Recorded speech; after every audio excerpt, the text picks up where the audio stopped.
إذ أوى الفتية إلى الكهف فقالوا ربنا آتنا من لدنك رحمة وهيئ لنا من أمرنا رشدا আল্লাহ বলছেন স্মরণ করো যখন যুবকেরা গুহায় গেল তখন তারা দুটো জিনিস চাইল। প্রথম তারা দোয়া করল রব্বানা আতিনা মিন লাদুনকা রাহমা, হে আমাদের রব তোমার তরফ থেকে আমাদেরকে তুমি রহমত দাও। জুড়ে বলেন কি দাও? এক নম্বরে তারা আল্লাহর রহমত চাইল, আর দুই নম্বরে তারা দোয়া করল ওয়াহাইয়্যি লানা মিন আমরিনা রাশাদা, আমরা যে কঠিন পথে আছি আমাদের পথ চলা সহজ করে দাও। কয়টা জিনিস চাইল? আল্লাহ দোয়া কবুল করেছে কি করে নাই? মূল জায়গায় চলে আসছেন আপনারা। আল্লাহ তাআলা বললেন তোরা ঈমানের কারণে ঘরবাড়ি ছেড়ে দিলি, তোদের এলাকা বউ বাচ্চা এলাকা সব ছেড়ে দিয়ে আসলি, তা আমি তোদেরকে ছেড়ে দিব কেন? তোরা চাইছো দুইটা জিনিস। এক নাম্বার চেয়েছিস রহমত, যা রহমত দিলাম। কিভাবে রহমত দিলেন আল্লাহ? পরের আয়াতে আল্লাহ বলেছেন কেমন করে আমি তাদেরকে রহমত দিলাম শোনো। আল্লাহ তাআলা বলছেন ফাদরাবনা আলা আযানিহিম ফিল কাহফি সিনিনা আদাদা, আমি তাদের দুই কান বন্ধ করে দিলাম। দুই কান বন্ধ করে দিয়ে কয়েক বছরের জন্য, লম্বা সময়ের জন্য ঘুম পাড়ালাম। কত সময়ের জন্য ঘুম পাড়ালাম? আল্লাহ বলছেন ওয়ালা বিথু ফি কাহফিহিম 300 সিনিনা ওয়াজদাদু 9 309 বছরের জন্য ঘুম পাড়ালাম। সুবহানাল্লাহ বলবেন না? আল্লাহর কাছে তারা চেয়েছে কি? জোরে বলতে হবে। আল্লাহ দিবেন কি? তা আপনারা বলবেন হুজুর আল্লাহর কাছে চাইছে রহমত, আল্লাহ দিলেন ঘুম, মিলল কেমনে? ঘুমের চেয়ে বড় রহমত দুনিয়ায় আর কিছুই নেই। বহু মানুষের টাকা আছে, পয়সা আছে, সুন্দরী বউ আছে, ক্ষমতা আছে, সবই আছে, রাতের বেলা বিছানার এই পাশ থেকে ওই পাশে যায়, তার ঘুম নাই। আর আরেকজন সারাদিন এই মাগুরার মোহাম্মদপুরে ভ্যান চালায়, বাজারও করতে পারে না। এই সন্ধ্যাবেলায় বাড়িতে গিয়ে বউকে বলে ও বউ কিছু আছে? কয় বাজার তো করলাম না, বাসায় কি থাকবে? কিছুই নাই। কয় দেখো না কিছু আছে কিনা, কালকে বাজার করব। আছে তো, 2-3টা আলু আছে আর হালকা ডাল আছে। কয় অসুবিধা নাই, আলু সিদ্ধ করে ভর্তা করো আর ডাল করো। আলু ভর্তা ডাল ভাত খায়া এশার নামাজের পরে বান্দা যখন শুইছে, শুয়া মাত্রই টাকা পয়সা থাকলেই ঘুমানো যায় না। আর কিছু তো আছে যারা আলগা পয়সা খায়, জনগণের মাল খায়, এরা এমনি ঘুমাইতে পারে না। যারা হারামখোর এদের চেহারায় হারামের ছাপ আছে। আমার ইমাম সাহেবের বেতন 10,000 টাকা। এখানে যতজন হুজুর বসা দেখেন সব হুজুরের চেহারা সুরত ভালো, পরিষ্কার পরিচ্ছন্ন, ঠিক কি না? পয়সা করে কিন্তু কারো বেশি নাই। আমার নিজেরও বাড়ি নাই, বাড়িঘর নাই, আমরা এগুলোর টেনশনও নাই। প্রত্যেক হুজুরের চেহারার দিকে তাকাবেন, কালো চেহারা কিন্তু মায়া আছে। আলগা পয়সা খায় না তো, হারামের দিকে নাই। আর কিছু কিছু লোক আছে এসি গাড়ি, এসি বাড়ি, পয়সার অভাব নাই, কিন্তু চেহারার দিকে তাকাইলে কেমন জানি সুরের মতো লাগে। সুরের মতো তো লাগবে, খায় তো আলগা পয়সা, 3 চুরি, গম চুরি, রাস্তার টেন্ডারের টাকা চুরি। এই জন্য হারামখোরের চেহারার মধ্যেই সুর সুর বা সুরের সুর। আপনার কি খারাপ লাগে? খারাপ তো লাগবে তার যার সাথে মিলে গেছে, ঠিক কিনা বলেন? আপনি হারাম খাবেন, হারামে আরাম পাবেন না। হারাম পন্থায় যত টাকা কামাবেন, মরার আগে সব টাকা আপনি বিদেশে চিকিৎসার জন্য দিয়ে আসতে হবে। আপনার বউ বাচ্চা পঙ্গু হবে, আপনার পরিবারে গজব আসবে। কি মনে করছেন হারাম রাখতে পারবেন? পৃথিবীর একটা হারামখোর হারাম পয়সা রাখতে পারবে। আমরা কোথায় ছিলাম মনে আছে? চাইছি কি? দিছেন কি? কেমন ঘুম শুনেন না, ঘুমের ডিজাইনটা শুনেন। ফাদারাবনা আলা আযানিহিম ফিল কাহফি, গুহার ভেতরে কান বন্ধ করে দিয়েছে। আপনি বলবেন হুজুর ঘুমের সাথে কান বন্ধের কি সম্পর্ক? হ্যাঁ, বিজ্ঞান তো এটাই বলে। আমরা যখন ঘুমাই প্রথমে আমাদের চক্ষু ঘুমায়, এরপরে আমাদের গোটা শরীর ঘুমে নিস্তেজ হয়ে গেলে সবার শেষে কান ঘুমায়। সবার শেষে কি ঘুমায়? কান যে আমাদের চোখ ঘুমালেও কান যে ঘুমায় না, এটার প্রমাণ হলো এই দেখেন, এখনো ওয়াজ শুনতে শুনতে সাকিনা নাজিল হচ্ছে তো অনেকের জিমা নিয়ে আসছে, দেখছেন যায় কেমনে? এই যে বিকট আওয়াজ চক্ষু দিয়ে গেল না কান দিয়ে গেল? একটা গ্লাস ভেঙেছে, বিকট আওয়াজ, কি হয়েছে? কোন দিক দিয়ে ঢুকছে? তাহলে আমরা ঘুমালেও কান খোলা থাকে। আল্লাহ বলেছেন তোরা চেয়েছিস রহমত, যাই এমন রহমত দিলাম, তোদের কান একদম বন্ধ, যাতে তোদের ঘুমে কোনো ডিস্টার্ব না। সুবহানাল্লাহ পড়বেন। আরো কি হয়েছে? আমি তো আয়াতগুলো বলতে গেলে অনেক লম্বা সময় চলে যাবে, আপনারা পড়ে নেবেন। এই যে আয়াত নাম্বার হলো 17 এবং 18, ওই আয়াতগুলোতে আল্লাহ বলেছেন এরা যে গুহার মধ্যে ছিল, ওই গুহার মধ্যে, গুহাটা ছিল গুহার মুখ উত্তর দিকে, সূর্য যখন উদিত হতো সূর্যের আলো একদম গুহার ভেতরে ঢুকতো। এখন সূর্যের আলো যদি দেহের মধ্যে লাগে ঘুম ভেঙে যাবে না? এজন্য আল্লাহ এই আয়াতগুলোতে বলেছেন এদের ঘুমে যেন ডিস্টার্ব না হয়, আমি আল্লাহ আমার এই ইমানদারদেরকে এত আরাম দিয়েছি, প্রতিদিন সূর্য উঠানোর সময় আমি ডান দিকে কাত করে উঠাতাম, ডুবানোর সময় বাম দিকে কাত করে ডুবাতাম, ঘুমে যেন ডিস্টার্ব না হয়। আপনি আল্লাহর হয়ে যান, আল্লাহর তামাম সৃষ্টি জগৎ আল্লাহ আপনার বানায় দিবেন। সুবহানাল্লাহ। ইন্নাল হামদালিল্লাহিল্লাযী বিনি'মাতিহি তাতিম্মুস সালিহাত الذي علم القرآن وأكرمنا بالإسلام وأنعم علينا بالإيمان نستغفره ونتوب إليه وأشهد أن لا إله إلا الله وحده لا شريك له وأشهد أن سيدنا وسندنا وحبيبنا وطبيبنا وطبيب أرواحنا محمدا عبد الله ورسوله أرسله بالحق بشيرا ونذيرا وداعيا إلى الله بإذنه وسراجا وقمرا منيرا أما بعد فقد قال الله تعالى في كلامه المجيد وفي فرقانه الحميد أعوذ بالله من الشيطان الرجيم بسم الله الرحمن الرحيم أم حسبت أن أصحاب الكهف والرقيم كانوا من آياتنا عجبا إذ أوى الفتية إلى الكهف فقالوا ربنا آتنا من لدنك رحمة وهيئ لنا من أمرنا رشدا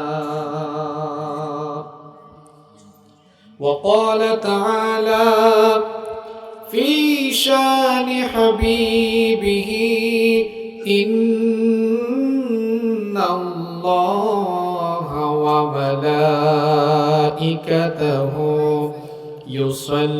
يصلون على النبي يا أيها الذين آمنوا صلوا عليه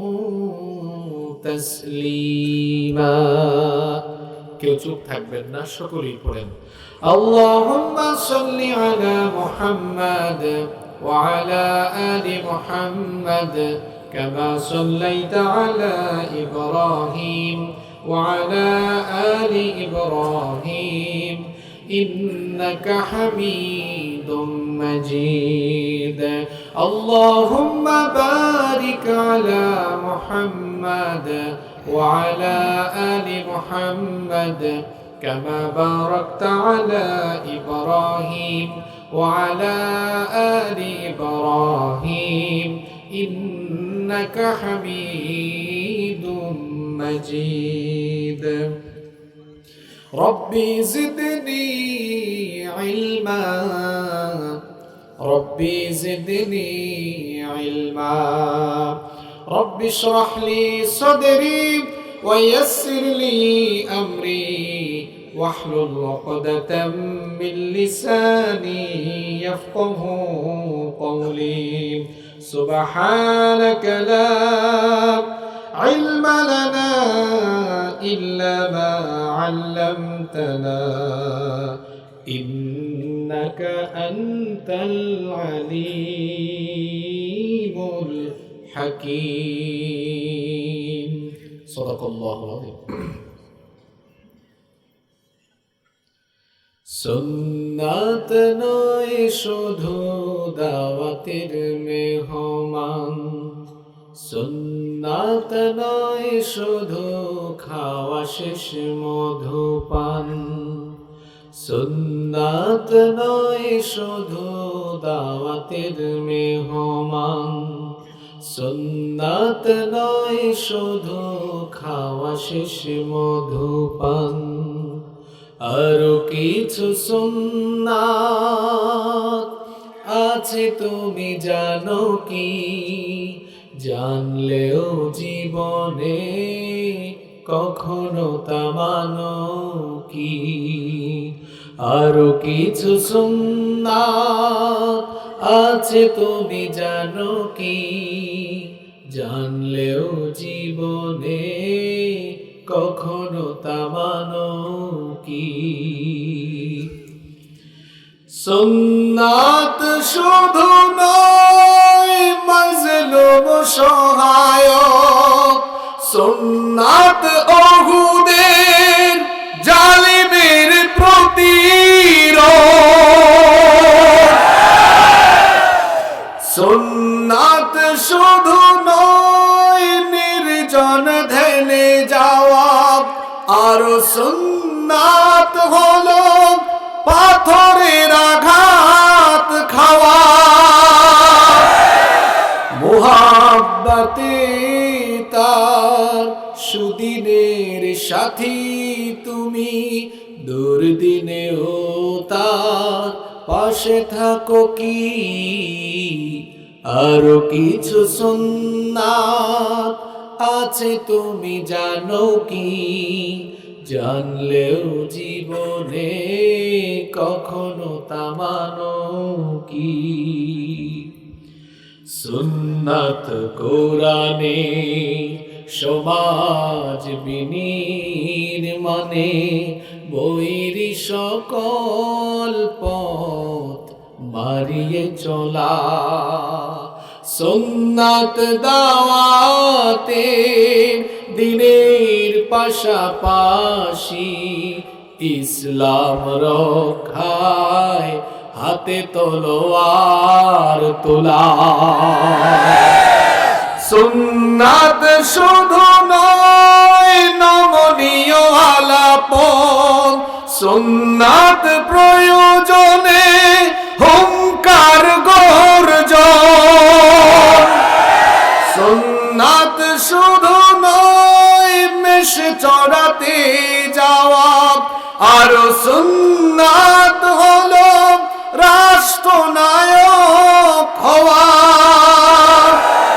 মুহাব্বতে তার খালিদ মোর আলী আবু বকরের মতো পাশে থাকো কি আরো কিছু সুন্নাত আছে তুমি জানো কি জানলেও জীবনে কখনো তা মানো কি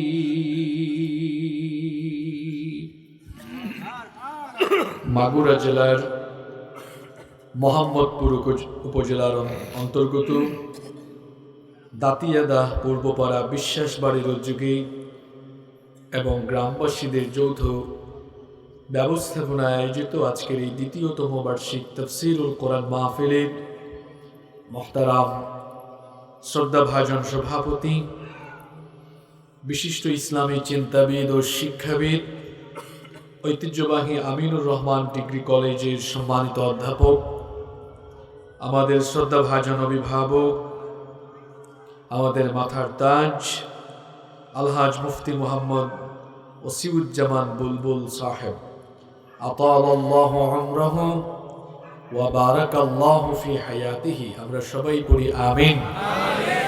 আজকের মাহফিলের সম্মানিত প্রধান অতিথি ১ নং বাবুখালী ইউনিয়ন পরিষদের সুযোগ্য সুদক্ষ চেয়ারম্যান আপনাদের সকলের সুপরিচিত জনাব জননেতা মীর সাজ্জাদ হোসেন সাহেব। আমার ডানে বামে বসে আছেন অনেক সম্মানিত এবং বিশিষ্ট ব্যক্তিবর্গ, উপস্থিত আছেন অত্র এলাকার সকলের সুপরিচিত জনাব ইলিয়াস হোসেন এবং রবিউল ইসলাম। আল্লাহ সকলকে দ্বীনের জন্য কোরআনের জন্য কবুল করে নেন, আমরা সবাই বলি আমিন। আমার আগে বক্তব্য রেখেছেন হযরত মাওলানা উসমান গনি সাইফি, হযরত মাওলানা মুফতি মনিরুল ইসলাম সাইফি হাফিজাহুমুল্লাহ ওয়া রাআহুম। আল্লাহ তাআলা আমার ভাইদেরকে হায়াতান তাইয়্যিবা সিহহাতান কুল্লিয়া দান করেন, আমরা পড়ি আমিন। মঞ্চে উপস্থিত আসমানের তারকা সমতুল্য শ্রদ্ধাভাজন উলামায়ে কেরাম, আমার ডানে বামে বসে আছেন অত্র এলাকার গণ্যমান্য এবং বিশিষ্ট ব্যক্তিবর্গ, সামনে বসা পিতৃতুল্য সম্মানিত মুরব্বিয়ানে আযম, যুগে যুগে আল্লাহর জমিনে আল্লাহর দ্বীন প্রতিষ্ঠায় যারা অগ্রসেনানীর ভূমিকা পালন করেছেন, আমার কলিজার টুকরা প্রিয় যুবক তরুণ এবং ছাত্র ভাইয়েরা, পর্দার আড়াল থেকে শ্রবণরতা সম্মানিতা মা এবং বোনেরা, উপস্থিত মিডিয়ার প্রিয় কর্মী এবং সাংবাদিক ভাইয়েরা, প্রশাসন এবং গোয়েন্দা সংস্থার সম্মানিত ভাইয়েরা, প্রিয় দাতিয়াদা বাবুখালী মোহাম্মদপুর তথা আমার প্রিয় মাগুরাবাসী, আপনারা সবাই কেমন আছেন? আমাকেও আপনারা জিজ্ঞেস করেছেন, এজন্য আপনাদের প্রতি কৃতজ্ঞতা জ্ঞাপন করছি। আলহামদুলিল্লাহ, আল্লাহ আমাকেও ভালো রেখেছেন। যিনি আমাদেরকে সুস্থতার সাথে বাঁচিয়ে রেখে আজকের এই সুন্দর বরকতময় এবং নান্দনিক এই আয়োজনে আমাদেরকে শামিল হওয়ার তৌফিক দান করেছেন, তিনি কে?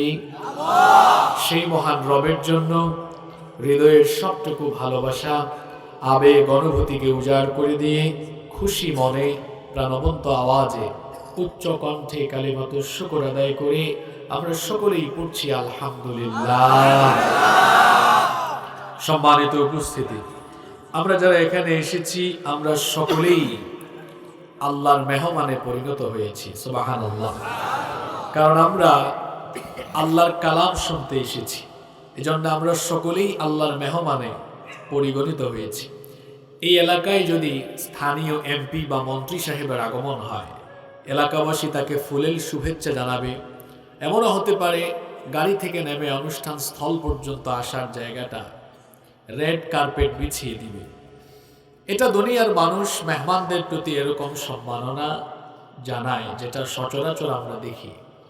দুনিয়ার মানুষ যদি তাদের মেহমানদেরকে এই সম্মান দেখায়, এই প্যান্ডেলের ভেতরে আমরা যারা এসেছি আমরা তো সবাই আল্লাহর মেহমান হয়ে এসেছি, সুতরাং আমাদেরকে তো আরো সম্মানজনকভাবেই রিসিভ করা হয়েছে। কেমনে আমাদেরকে রিসিভ করা হলো? হাদিসে এসেছে, নবীজি বলেছেন, জ্ঞান তলবের জন্য যারা ঘর থেকে বের হয়ে হাঁটা আরম্ভ করে, সেই সকল বান্দাদের পায়ের নিচে ফেরেশতারা তাদের রহমতের ডানা বিছিয়ে রাখে। আপনারা ফেরেশতাদের রহমতের ডানার উপর দিয়ে হেঁটে হেঁটে এই মাজমাতে, এই মাহফিলে এসেছেন, আলহামদুলিল্লাহ। এই যে দীর্ঘ সময় ধরে আপনারা এখানে বসে আছেন, এখানে যারা মাহফিলে এসেছেন, আপনারা চাইলে এই সময়টুকু আপনাদের স্ত্রী সন্তানদের সাথে কাটাতে পারতেন। আপনারা চাইলে এই সময়টা খেলাধুলা করে, আড্ডাবাজি করে, তামাশা করেও কাটানোর সুযোগ ছিল, কিন্তু আপনারা সব কিছুকে ছেড়ে দিলেন, কোরআনকে ছাড়লেন না।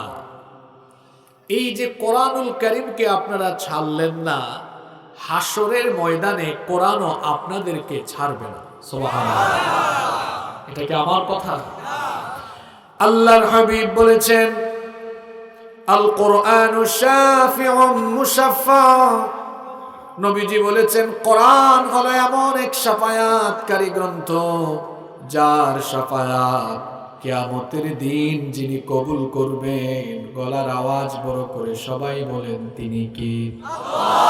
এই কোরআন হলো এমন কিতাব, নবীজি বলেছেন, মান জাআলাহু আমামাহু কাদাহু ইলাল জান্নাহ। যে ব্যক্তি কোরআনকে তার জীবনের সামনে রাখবে, সব কিছুকে পেছনে রেখে কোরআনকে যারা গ্রহণ করবে, কোরআন পড়ে, কোরআন বুঝে, কোরআনের রঙে রঙিন হয়ে কোরআনময় জীবন গঠন করবে যারা, কিয়ামতের দিন কোরআনের শাফায়াত পাবে তারা। হাসরের মাঠে কোরআন আপনাদেরকে ছাড়বে না তো। এই কোরআন আপনাদের পক্ষে দাঁড়িয়ে আল্লাহর দরবারে আপনাদের জন্য সুপারিশ চালিয়ে যাবে ততক্ষণ, আল্লাহ আপনাদেরকে মাফ করে দিয়ে জান্নাতে দিবেন না যতক্ষণ। সুবহানাল্লাহ। ওয়ামান জাআলাহু খালফাহু কাদাহু ইলান নার। নবীজি বলেছেন, যারা এই কোরআনকে পেছনে রেখে দিবে, অর্থাৎ কোরআন থেকে মুখ ফিরিয়ে নেবে, সারা জীবন কোরআনের সাথে থাকবে না, কোরআন পড়বে না, কোরআন বুঝবে না, কোরআনের রঙে রঙিন হবে না, এই মানুষগুলোর বিরুদ্ধে কিয়ামতের দিন কোরআন দাঁড়িয়ে যাবে। কোরআন যদি কারো বিরুদ্ধে দাঁড়িয়ে যায়, তার আর নাজাতের কোনো সম্ভাবনা নাই। আপনারা এখানে হাজির হয়ে প্রমাণ করেছেন আপনারা কোরআনকে ভালোবাসেন, এতে কোনো সন্দেহ নাই। তবে মনে রাখতে হবে, এই কোরআন এসেছে আমাদের মতো জীবিত মানুষদেরকে হেদায়াত করার জন্য। হাদা বায়ানুল লিন্নাস। এটি হচ্ছে মানুষের জন্য সুস্পষ্ট বর্ণনা। যারা জীবিত ব্যক্তি তারা এই কোরআন থেকে হেদায়াত নেবে। কিন্তু দুঃখজনক হলেও সত্য, আজ আমরা আমাদের সমাজের দিকে তাকালে দেখতে পাই, এই কোরআন জীবিত মানুষদের যতটা না কাজে লাগছে, মানুষ মৃতদের জন্য এই কোরআনকে বেশি কাজে লাগাতে চাইছে। কোনো মানুষ যখন মারা যায়, তার জন্য দেখা যায় খতমের পর খতম চলছে। আলেম ওলামাদেরকে ডেকে এনে কই, হুজুর মারেন, শুধু খতম মারেন। খতম চলছে তো চলছে। বিশেষ বিশেষ ক্ষেত্রে এমনও দেখা যায়, যার জন্য খতম পড়া হচ্ছে, খতম করা হচ্ছে, জীবদ্দশায় ওই ব্যক্তি কোরআনের তেলাওয়াত করে নাই।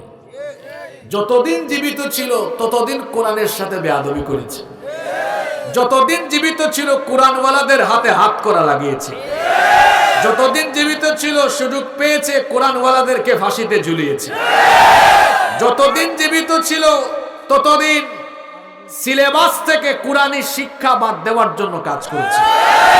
সারাটা জীবন যার কোরআনের বিরুদ্ধে গেল, সেই ব্যক্তির জন্য হাজার হাজার লক্ষ লক্ষ খতম যদি পড়া হয়, এমনকি কোরআন বিরোধী ওই লোকটার জন্য সারা দুনিয়ার আলেম উলামা একত্রিত হয়ে যদি তার কবরের উপর দাঁড়িয়ে খতম পড়ে, শুধু তাই নয়, যদি মক্কা মদিনার ইমাম সাহেবরাও কোরআন বিরোধী ওই লোকটার জন্য খতমের পরে খতম দেয়, কিয়ামত পর্যন্ত এই মৃত কোরআন বিরোধী লোকটার জন্য খতম কোনো ফায়দা তার জন্য আনতে পারবে না। কোরআন এসেছে জীবিত মানুষের জন্য। যতদিন জীবিত থাকলেন, সুযোগ পাইলেই আপনি কোরআনের বিরুদ্ধে দাঁড়ালেন। যতদিন জীবিত থাকলেন কোরআনওয়ালাদের সাথে বেয়াদবি করলেন, যতদিন জীবিত থাকলেন কোরআনের আন্দোলনের সাথে বেয়াদবি করলেন, যতদিন জীবিত থাকলেন কোরআনের শিক্ষার বিরুদ্ধে কথা বললেন। মৌতের আগ পর্যন্ত যে ব্যক্তি কোরআনের বিরুদ্ধে কাজ করে, কোরআনের খতম তার কোনো উপকারে আসবে না।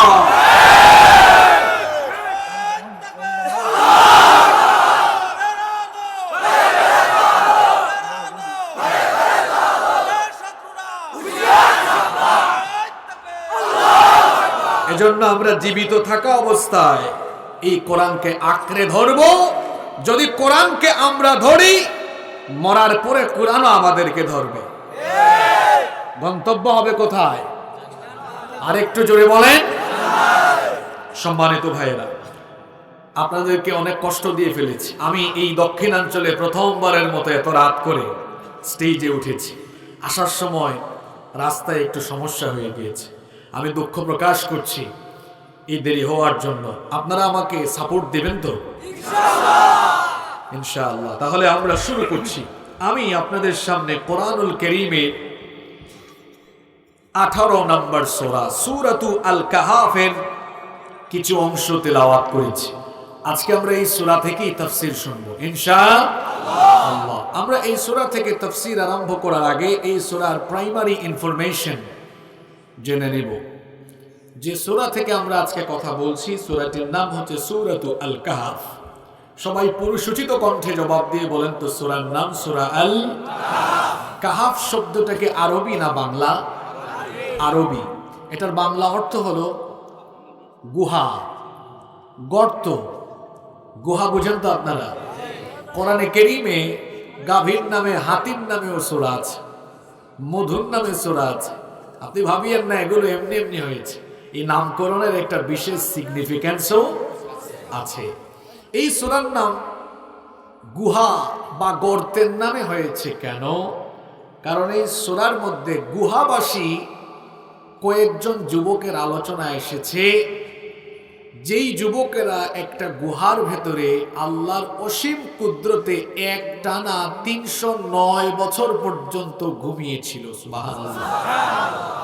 আমরা ঘুমাই কয়েক ঘন্টা, আর এই সূরার ভেতরে কিছু যুবকের কাহিনী এসেছে যারা আল্লাহর কুদরতে ঘুমিয়েছে 309 ঘন্টা না বছর? জোরে বলেন। ব্যাপারটা স্বাভাবিক না অস্বাভাবিক? আশ্চর্যজনক এই ঘটনা।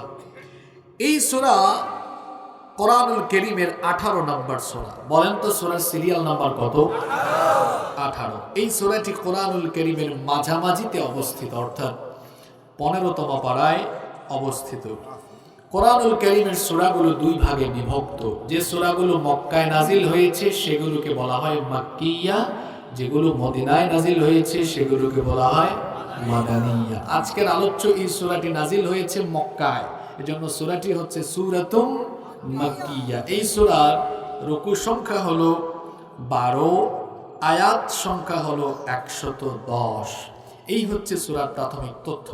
এবার চলেন এই সূরার ফজিলত আছে কিনা সেটা আমরা জেনে নিই। সূরাতু আল কাহাফ, এই সূরাটি হচ্ছে কোরআনুল কারীমের বিশেষ ফজিলতপূর্ণ একটি সূরা। মুসলিম শরীফের বর্ণনায় হাদিস এসেছে, নবী করিম সাল্লাল্লাহু আলাইহি ওয়াসাল্লাম বলেছেন, মান হাফিযা 10 আয়াতিন মিন আউয়ালি সূরাতিল কাফি উসিমা মিন ফিতনাতিল মাসীহিদ দাজ্জাল।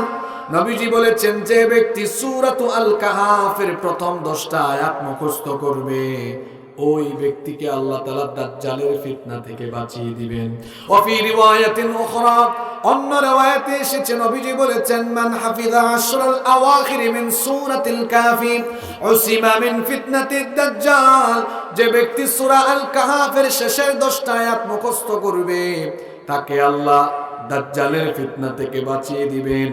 তাহলে এই দুইটা হাদিস একত্রিত করলে আমরা বুঝতে পারবো, দুই riwayate যা এসেছে এর সারমর্ম হলো, যে ব্যক্তি সূরা কাহাফের প্রথম 10 আয়াত অথবা শেষের 10টা আয়াত মুখস্থ করবে, ওই ব্যক্তিকে দাজ্জালের ফিতনা থেকে যিনি বাঁচিয়ে দিবেন তিনি কে? দাজ্জালের ফিতনা হলো দুনিয়ার সবচেয়ে বড় ফিতনা। নবীজি বলেছেন, মা মিন নাবিয়্যিন ইল্লা ওয়াকাদ আনযারা উম্মাতাহুল আওয়ারাল কাযযাব। এমন কোন নবী বা রাসূল নাই যে নবী বা রাসূল তার উম্মতকে দাজ্জালের ফিতনার ব্যাপারে সতর্ক করেন নাই। পৃথিবী সৃষ্টির পর থেকে নিয়ে কিয়ামত পর্যন্ত এই পৃথিবীতে যত ফিতনার আবির্ভাব হয়েছে এবং হবে, তার মধ্যে সর্বাপেক্ষা বড় ফিতনার নাম হলো দাজ্জালের ফিতনা। দাজ্জাল যখন দুনিয়ায় আত্মপ্রকাশ করবে, মক্কা মদিনা এবং অন্য রিওয়ায়াতে এসেছে মসজিদে তুর আর মসজিদে আকসা, এই জায়গাগুলো ছাড়া গোটা দুনিয়ায় সে ঘুরে বেড়াবে এবং মানুষকে ঈমান হারা করার জন্য কাজ করবে। সেই কঠিন সময়ে, সংকটাপন্ন সময়ে আল্লাহ তাআলা ওই ব্যক্তিগুলোকে দাজ্জালের ফিতনা থেকে বাঁচিয়ে দিবেন। সূরা কাহাফের প্রথম 10 আয়াত অথবা শেষের 10টা আয়াত মুখস্থ করবে যারা, দাজ্জালের ফিতনা থেকে বেঁচে যাবে। তাহলে 1 নাম্বার আমল, আমরা সূরা কাহাফের প্রথম 10 আয়াত বা শেষের 10 আয়াত আমরা চাইলে কি মুখস্থ করতে পারি না? অবশ্যই পারি ইনশাআল্লাহ। আপনি প্রতিদিন 1 আয়াত শিখলেও তো 10 দিনে কত হয়? 10 আয়াত। আমরা চেষ্টা করলে পারবো না ইনশাআল্লাহ? সবাই চেষ্টা করবেন তো? মা বোনেরাও চেষ্টা করবেন, আল্লাহ সবাইকে তৌফিক দেন। এই সূরার আরেকটা ফজিলত হলো, এই যে আজকের রাত আরম্ভ হয়েছে, এটা কোন রাত? জুমার রাত। জুমার রাত, এই সূরাটি হলো জুমার দিনের বিশেষ সূরা। জুমার দিনের সিলেবাসে অবশ্যই আপনি এই সূরাটা রাখবেন, কারণ আল্লাহর হাবিব বলেছেন, মান ক্বারাআ সূরাতাল কাফি ফি ইয়াউমিল জুমআতি আদাআ লাহু মিনান নূরি মা বাইনাল জুমআতাইন। নবীজি বলেছেন, যে ব্যক্তি জুমার দিনে সূরা কাহফ তেলাওয়াত করবে, 2 জুমার মধ্যবর্তী সময়টাকে আল্লাহ তার জন্য আলোকিত বানিয়ে দিবেন। সুবহানাল্লাহ। আবার অন্য হাদিসে এসেছে, নবীজি বলেছেন, মান ক্বারাআ সূরাতাল কাফি ফি ইয়াউমিল জুমআতি সাতা লাহু নূরুম মিন তাহতি কদামিহি ইলা আনানিস সামা। যে ব্যক্তি জুমার দিনে সূরা কাহফ পড়বে, ওই ব্যক্তির পায়ের তলা থেকে আসমান পর্যন্ত মাঝখানের এই অংশটুকু আল্লাহ নূর দিয়ে ভরে দিবে। শুধু তাই নয়, ইউদিউ বিহি ইয়াউমাল কিয়ামা। জুমার দিনে যারা সূরা কাহফ পড়বে, এই সূরাটা তাদের জন্য কিয়ামতের দিন নূর হয়ে যাবে, যে নূর দিয়ে বান্দা পুলসিরাত সহ পার হতে পারবে। এই হাদিসের শেষাংশে নবীজি আরো বলেছেন, জুমার দিনে সূরা কাহফ পড়বে যারা, গুফিরা লাহু মা বাইনাল জুমআতাইন, 2 জুমার মধ্যবর্তী সগীরা গুনাহগুলো আল্লাহ মাফ করে দিবে। তাহলে আমাদের প্রত্যেক সপ্তাহে জুমার দিনে যে সূরা আমাদের সিলেবাসে থাকবে, সূরার নাম সূরা আল, আরো জোরে বলেন সূরা আল। আপনারা আগামীকাল পড়বেন তো? আমার মায়েরা বোনেরাও পড়বেন। আল্লাহ সবাইকে তৌফিক দেন। এবার আসুন, ফজিলত জানলাম, প্রথমে সূরার তথ্য, এরপরে আমরা সূরার ফজিলত জানলাম। 3 নম্বরে আমরা জানবো এই সূরাটি কোন প্রেক্ষাপট আর কোন পরিস্থিতিতে নাজিল হয়েছে। কোরআনুল কারীমের কোন সূরা বা আয়াতের তাফসীর ভালো করে বুঝতে হলে সেই সূরাটি কোন প্রেক্ষাপটে কোন পরিস্থিতিতে নাজিল হয়েছে সেটা জানতে হয়। সূরা কাহফ এমন এক কঠিন পরিস্থিতিতে নাজিল হয়েছে, যেই পরিস্থিতিতে নবীজির দাওয়াতের বিরোধিতা চতুর্দিকে আরম্ভ হয়েছে। আমার নবী যখন কোরআনের দাওয়াত দেওয়া আরম্ভ করলেন, মক্কার দৃশ্যপট বদলে গেল। 40 বছর পর্যন্ত আল্লাহর নবী মক্কার কাফেরদের চোখে ছিলেন একরকম, আর 40 বছরে যখন ওহী আসা আরম্ভ হলো, কোরআন নাজিলের পরে কাফেরদের চোখে নবীজি হয়ে গেলেন অন্যরকম। জন্মের পর থেকে তার শৈশবকাল, কৈশোরকাল, যৌবনকাল সব পেরিয়ে গেল। 40 বছর পর্যন্ত তিনি সকল কাফেরদের চোখের মনি ছিলেন। সবাই তাকে ভালোবাসতো, সবাই তাকে স্নেহ করত, মহব্বত করত, আল আমিন বলে ডাকতো, আমানতদার হিসেবে তারা জানতো। কিন্তু যখন থেকে কোরআন আসা আরম্ভ হলো, তখন থেকে তারা নবীজিকে মিথ্যাবাদী, পাগল, গণক এবং জাদুকর বলা আরম্ভ করলো। নাউযুবিল্লাহ। নবীজির কাছে কোরআন আসার পর থেকে তারা নবীজিকে গালিগালাজ আরম্ভ করলো। কাফির মুশরিকদের খাসলত ধারণকারী, চরিত্র ধারণকারী লোকেরা এখনো আমাদের চারপাশে আছে, যারা নবী রাসূলদের উত্তরসূরি আলেম উলামা যখন কোরআন থেকে হক হক কথাগুলো বলে, কাফির মুশরিকদের উত্তরসূরিরা এখনো আলেম উলামাদেরকে মৌলবাদী, জঙ্গিবাদী বলে গালিগালাজ করে। সেই যুগের কাফেরদের কর্মসূচি, সেই যুগের কোরআন বিরোধীদের কর্মসূচি এখনো দুনিয়ার বর্তমান কোরআন বিরোধীদের চরিত্রে বিদ্যমান, ঠিক কিনা? আল্লাহর নবী যখন দাওয়াত আরম্ভ করেছেন, আল্লাহর নবীর দাওয়াতকে ঠেকানো যায় না। কাফিরেরা মিটিং এ বসলো, কাফির মুশরিকরা মিটিং এ বসে তারা আলোচনা করছে। তারা বলল মুহাম্মদ, আমরা বলি সাল্লাল্লাহু আলাইহি ওয়াসাল্লাম, তার দাওয়াতকে আমরা কেমনে থামিয়ে দিব? কোনোভাবেই তো তার দাওয়াতকে থামানো যায় না।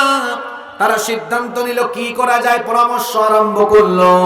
কাফিররা এবার বলা বলি আরম্ভ করলো, সে যে আমাদেরকে বলে তাকে নবুয়ত দেওয়া হয়েছে, সে আমাদেরকে বলে তাকে নাকি আসমানি কিতাব দেওয়া হয়েছে।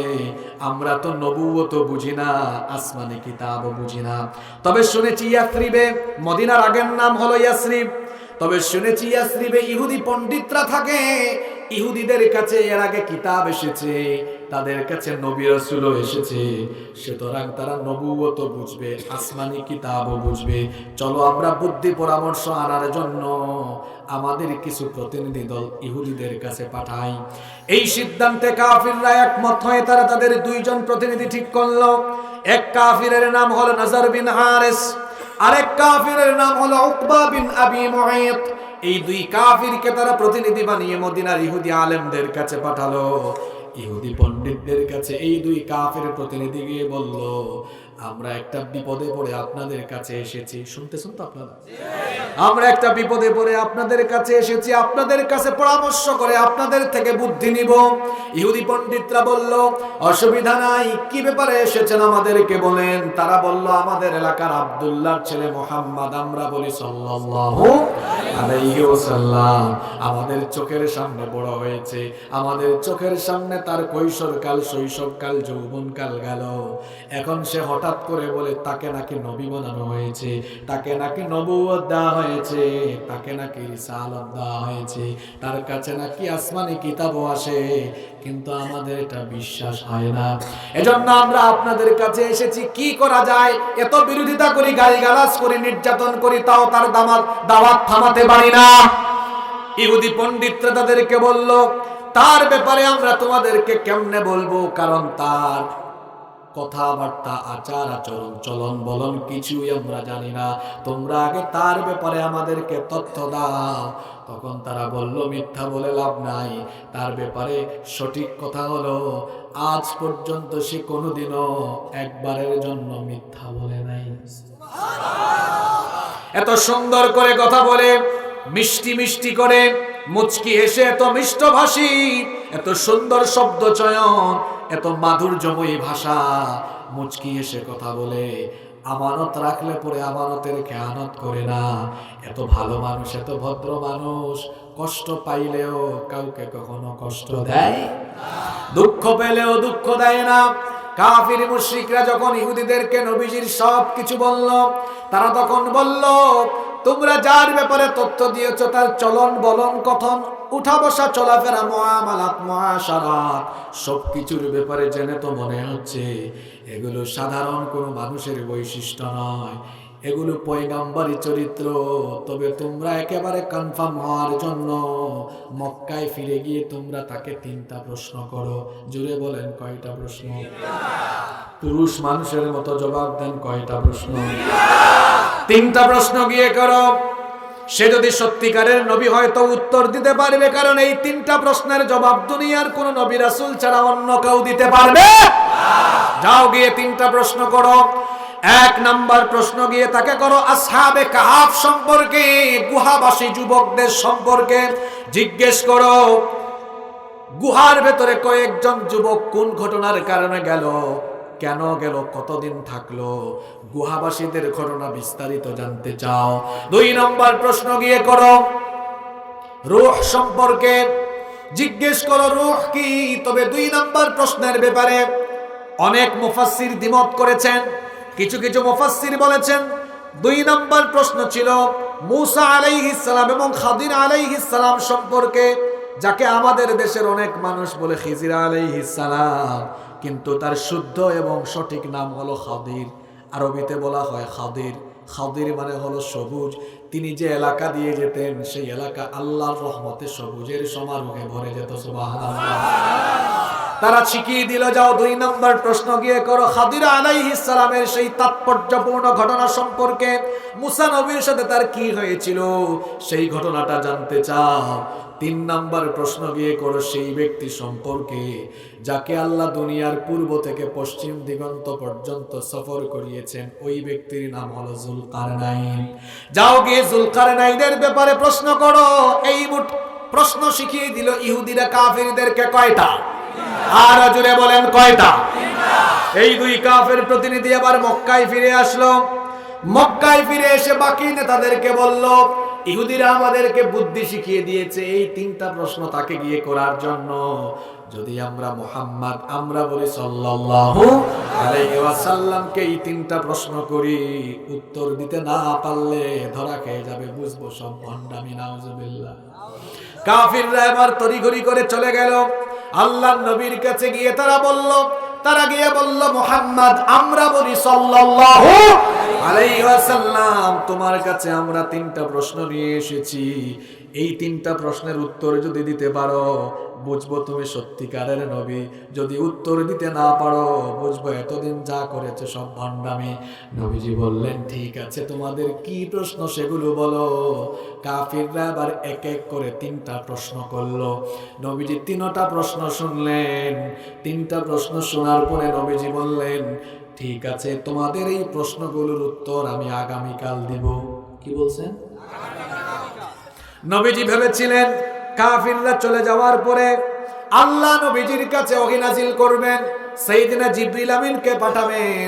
সাইয়েদনা জিবরিল আমিন যদি নবীজির কাছে চলে আসেন তিনি উত্তরগুলো জানিয়ে দিবেন, আর পরের দিন নবীজিও কাফেরদেরকে উত্তরগুলো জানিয়ে দিবেন। কিন্তু ব্যাপার ঘটে গেল উল্টা। জিবরিল আমিন আসলেন না, সেই রাতে ওহীও নাযিল হলো না। পরের দিন কাফির মুশরিকরা আসলো, এসে বলল মুহাম্মদ আমরা বলি সাল্লাল্লাহু আলাইহি ওয়াসাল্লাম তুমি বলেছো পরের দিন আসতে, আজকে এসেছি, এবার বলো 3টা প্রশ্নের উত্তর দাও। নবীজি চুপচাপ। কাফিররা বলে কি ব্যাপার চুপচাপ কেন, জবাব দাও। নবীজি বললেন দুঃখিত আজকে জবাব দিব না, আগামীকাল দিব। নবীজি যখন এই কথা বললেন কাফেরদের সন্দেহ বাড়লো না কমলো? এক কাফির আরেক কাফিরের সাথে কানাকানি করে, কিছু একটা আকারে ইঙ্গিতে বুঝায়, কয় মনে হয় ধরা খাইতেছে। আর নবীজির কিছু টেনশন বাড়লো, কি ব্যাপার আল্লাহ কেন আমাকে জানান না, কেন ওহী নাযিল হয় না। নবীজি বললেন তোমরা চলে যাও, আগামীকাল আসিও। কাফেররা পরের দিন আসলো, এটা কয় নাম্বার দিন? কাফিররা নবীজির কাছে আসলো, নবীজি সেদিনও উত্তর দিলেন না, বললেন দুঃখিত আজকে দিব না, আগামীকাল আসো। কাফিরদের সন্দেহ আগের চেয়ে এবার বেড়েছে না কমেছে? নবীজির টেনশন বেড়েছে, কাফিরদের সন্দেহ বেড়েছে। নবীজি বললেন আগামীকাল আসো, আগামীকাল উত্তর দিব। কাফিররা চতুর্থ দিনও আসলো, নবীজি কি কথা বললেন। কাফিরদের সন্দেহ এবার আগের থেকে বাড়ছে না কমছে? এভাবে করে 1 দিন 2 দিন 3 দিন 4 দিন নয় 15 দিন চলে গেল, নবীজি জবাব দিতে পারলেন না। কাফিররা এবার নবীজির ব্যাপারে চূড়ান্ত সন্দেহ আরম্ভ করলো। নবীজিকে নিয়ে তারা আবুল তাবুল কথা বলা আরম্ভ করলো। আর ওইদিকে আমার নবীর পেরেশানি যখন অতিমাত্রায় বেড়ে গেল, তখন আল্লাহ তাআলা নবীজির পেরেশানি দূর করার জন্য আর কাফের মুশরিকদের ঠাট্টা সমালোচনার জবাব দেওয়ার জন্য এই 3টা প্রশ্নের জবাব দিয়ে আল্লাহ তাআলা পূর্ণাঙ্গ একটা সূরা নাজিল করলেন, যেই সূরাটার নাম হলো সূরাতু আল কাহফ। 3টা প্রশ্নের জবাব দিয়ে আল্লাহ পূর্ণাঙ্গ একটা সূরা নাজিল করলেন। কতদিন পরে? আরো জোরে বলেন, আরো জোরে। কেন এই 3টা প্রশ্নের জবাব দিয়ে ওহী নাজিল করতে 15 দিন দেরি হলো? আল্লাহ তাআলা 3টা প্রশ্নের জবাবও দিলেন, সাথে সাথে ওহী নাজিলের 15 দিন দেরি হওয়ার কারণও জানালেন। আল্লাহ তাআলা নবীজিকে জানায় দিলেন, ও নবী কেন দেরি করেছি শোনো। ওয়ালা তাকুলান্না লিশাইইন ইন্নী ফাইলুন যালিকা গাদান ইল্লা আইয়াশা আল্লাহ। ও নবী ইনশাআল্লাহ বলা ছাড়া আগামীকাল কিছু করবেন এটা আপনি বলতে পারেন? যারা বলে নবীজি ভবিষ্যৎ জানেন, গায়েব জানেন, এদেরকে আপনি জিজ্ঞেস করেন তো সূরা কাহফের 3টা প্রশ্নের উত্তর দিতে নবীজির 15 দিন দেরি হয়েছে কেন? নবী রাসূলগণ তাই জানেন, ততটুকু জানেন আল্লাহ তাদেরকে যতটুকু জানিয়েছেন। কথা কি বোঝা যায়? কি না বলার কারণে 15 দিন দেরি হলো? তাহলে বোঝা গেল এই ইনশা আল্লাহ বলার গুরুত্ব জোরে বলেন। আচ্ছা, আপনি ভবিষ্যতে কিছু করবেন বা বলবেন, সেটার জন্য করবেন ইনশা আল্লাহ। তবে আমাদের দেশে মানুষ এগুলো শুদ্ধ করে বলতেও পারে না, কয় ইনশাআল্লাহ। এটা হলো ইনশা আল্লাহ। আবার ইনশা আল্লাহর ব্যবহারও মানুষ জানে না, কোথায় এটা বলতে হয়। ভাই কেমন আছেন? কয় ইনশাআল্লাহ ভালো আছে। কেমন আছেন? এটার উত্তর হবে আলহামদুলিল্লাহ ভালো আছি। আশ্চর্যজনক কিছু দেখেছেন, পড়বেন আপনি সুবহানাল্লাহ। এজন্য মেরাজের ঘটনা, ইসরার ঘটনা কোরআনে শুরু হয়েছে সুবহান শব্দ দিয়ে। সুবহানাল্লাযী আসরা বিআবদিহি। কেন সুবহান দিয়ে শুরু হয়েছে? কারণ প্লেন নাই, রকেট নাই, কিছুই নাই। ধুলির ধরা থেকে 7 আসমান ভেদ করে সিদরাতুল মুনতাহা পাড়ি দিয়ে একেবারে আল্লাহ তাআলার সান্নিধ্য লাভ করা, এটা স্বাভাবিক না অস্বাভাবিক? আশ্চর্যজনক এই ঘটনা আল্লাহ ঘটিয়েছেন। এজন্য আল্লাহ সুবহান শব্দ ব্যবহার করেছেন যে শোনো, তোমরা আশ্চর্য হয়ো না যে আল্লাহ তাআলা সবকিছু বানিয়েছেন, সেই মহামহিয়ান সত্তা তার হাবিবকে তার কাছে নিয়েছেন। সুবহানাল্লাহ। কোন আশ্চর্যজনক কিছু দেখেছেন? সুবহানাল্লাহ। আপনার ছেলে মেয়ে ভালো করেছে, বলবেন মাশাআল্লাহ। তবে আমাদের দেশে এগুলোর সঠিক ব্যবহারের চেয়ে অপব্যবহার বেশি হয়। কিরকম? এক গায়ক বলছে আগামী মাসে আমার গান মুক্তি পাবে ইনশাআল্লাহ। নায়ক নায়িকা বলছে আগামী ঈদে আমার সিনেমা মুক্তি পাবে ইনশাআল্লাহ। এটা ইনশাআল্লাহর সঠিক ব্যবহার না অপব্যবহার? আমার দেশে এগুলো এই নায়ক গায়ক আউল বাউল আর রাজনৈতিক ব্যক্তিত্বরা এগুলোর বেশি অপব্যবহার করে। আর আমাদের দেশে তারা রাজনীতি করে, এদের বেশিরভাগ মানুষ শুদ্ধ সালাম জানে না। কয় আসসালামু আলাইকুম, সালাম আলাইকুম। আবার কেউ কেউ কয় সালাম আলাইকুম। সালাম মানে শান্তি আর সাম মানে মৃত্যু। এসেছে জনগণের সেবা করার জন্য, সালাম অশুদ্ধ দিয়ে জনগণকে মেরে ফেলে, কয় সালাম আলাইকুম, তোরা সব মরি যা। আছে না নাই? কেউ কেউ বক্তব্য দেয় বিসমিল্লাহির রহমানির রহিম আউযুবিল্লাহি মিনাশ শাইতানির রাজিম। কেউ কেউ আছে আবার মাঝখান থেকে শব্দ কাটিং করে দেয় বিসমিল্লাহির রহিম। ঘটনা আপনাদের এলাকায় ঘটছে, ঠিক আছে কথা? আউযুবিল্লাহ বিসমিল্লাহ শিখো, তারপরে মানুষের সামনে কথা বলো। আউযুবিল্লাহ বিসমিল্লাহ শুদ্ধ করে না জানা ব্যক্তিরা যখন আমাদের সন্তানদের কারিকুলাম বানানোর সিদ্ধান্ত নেয়, তখনই সেই কারিকুলাম গুলোতে শরীফ শরীফা, আলু ভর্তা ডালবাজি, ফাহিম অন্তরার প্রেমের গল্প, অশ্লীলতা বেহায়াপনা, নিরাপদ স্পর্শের নামে চুমাচুমি হাত ধরাধরি, এইসব বেহায়াপনা নোংরামি বইয়ের ভেতরে ঢুকে যায়। শরীফ শরীফার প্র্যাকটিক্যাল শুরু হয়ে গেছে, আজকে ঢাকায় হয়েছে। এই খবর কারা কারা জানেন? হাত তুলেন তো। ঢাকার একটা গার্লস স্কুলে এক ছেলে বুরখা পরে ঢুকেছে। ওই যে শরীফ থেকে ইবলিস শয়তান, ইবলিস এখন রিটায়ার্ডে আছে। ইবলিস এখন ভাবতেছে আল্লাহ আমাকে শয়তানি দায়িত্ব থেকে মনে হয় এই সমাজের শয়তানরা অব্যাহতি দেওয়ার জন্য সিদ্ধান্ত নিয়েছে, নইলে যা আমার মাথায় আসে না তাই এদের মাথায় কেমনে আসে। শরীফ থেকে 6-7 যদি ছেলে মেয়েরা এগুলো পড়ে, একটা বাচ্চা তার মন মানসিকতা ছোটবেলা থেকে এরকমই বেড়ে উঠবে। আপনি যে তাকে এই ট্রান্সজেন্ডারের বিষাক্ত বিষবাষ্প ব্রেইনের ভেতরে ঢুকিয়ে দিচ্ছেন, এর পরিণতি কি হতে পারে?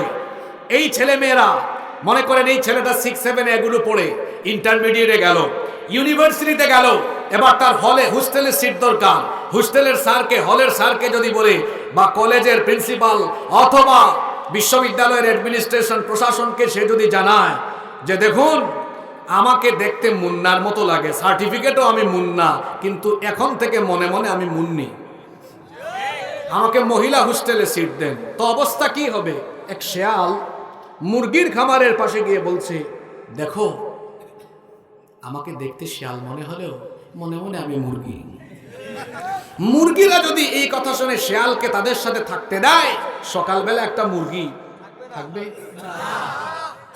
শেয়াল মনে মনে মুরগি হয়ে মুরগির খামারে ঢুকলে মুরগির পরিণতি যা হবে, মুন্না মনে মনে মুন্নি হয়ে মহিলা হোস্টেলে ঢুকলে মেয়েদের অবস্থাও তাই হবে। এই শয়তানি বইয়ের ভেতরে ঢুকিয়ে দেওয়া হয়েছে। বিপদ আসতেছে তো সামনে। আজকে যারা কথা বলবে না, চুপচাপ থাকে, জাতীয় গাদ্দার, এদের উপর আরো বড় বিপদ আছে। সম্পদ বন্টনের সময় তার মেয়ে মুন্নি বলবে, আব্বু এতদিন ধরে আমি মুন্নি হলো, এখন আপনি সম্পদ বন্টন করবেন, আপনার মেয়ে মুন্নি মনে মনে এখন মুন্না। ভাগ করেন তো এবার। পেশ আছে না নাই? আমি কি কথাগুলো বানিয়ে বলছি? এইসব বিষাক্ত বই, বিষাক্ত বিষয়গুলো আমাদের পাঠ্য বইয়ের ভেতরে কেন? আমরা তো আমাদের সন্তানগুলোকে ধ্বংস হতে দিতে পারি না। আবার যারা সুন্দর সুন্দর বক্তব্য দেয়, এই মোল্লারা এগুলো বুঝে না, এগুলো আমাদের জাতির ভালোর জন্য, আমাদের সন্তানদের উন্নতির জন্য যুগ উপযোগী। কি সুন্দর করে কথা বলছে। তারা ভাবে মোল্লারা এগুলো চিনে না, মোল্লারাও এগুলো ভালো জানে কথা বলতে, ঠিক কিনা? আমাদের দেশে এক শ্রেণী আছে, আলেম ওলামা দেখলেই তাদের কেমন জানে লাগে, বেগুন খাওয়া ছাড়াই চুলকানো শুরু হয়। 4-5 পাতার ইংরেজি আর 6-7 পাতার বিজ্ঞান পড়ে নিজেদেরকে এরা কি যে ভাবে। আমার হাতেই কোরআন 30 পারা।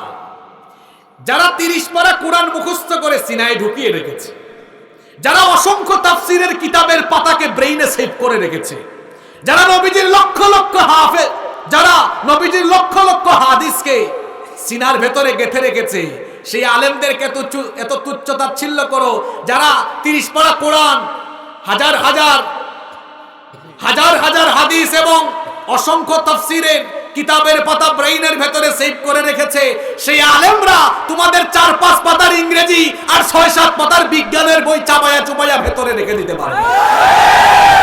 আর মাদ্রাসার ছেলে যাদের সত্যিকারের জ্ঞানী, সেটা ঢাকা বিশ্ববিদ্যালয়ের অ্যাডমিশন টেস্ট আসলে বোঝা যায়।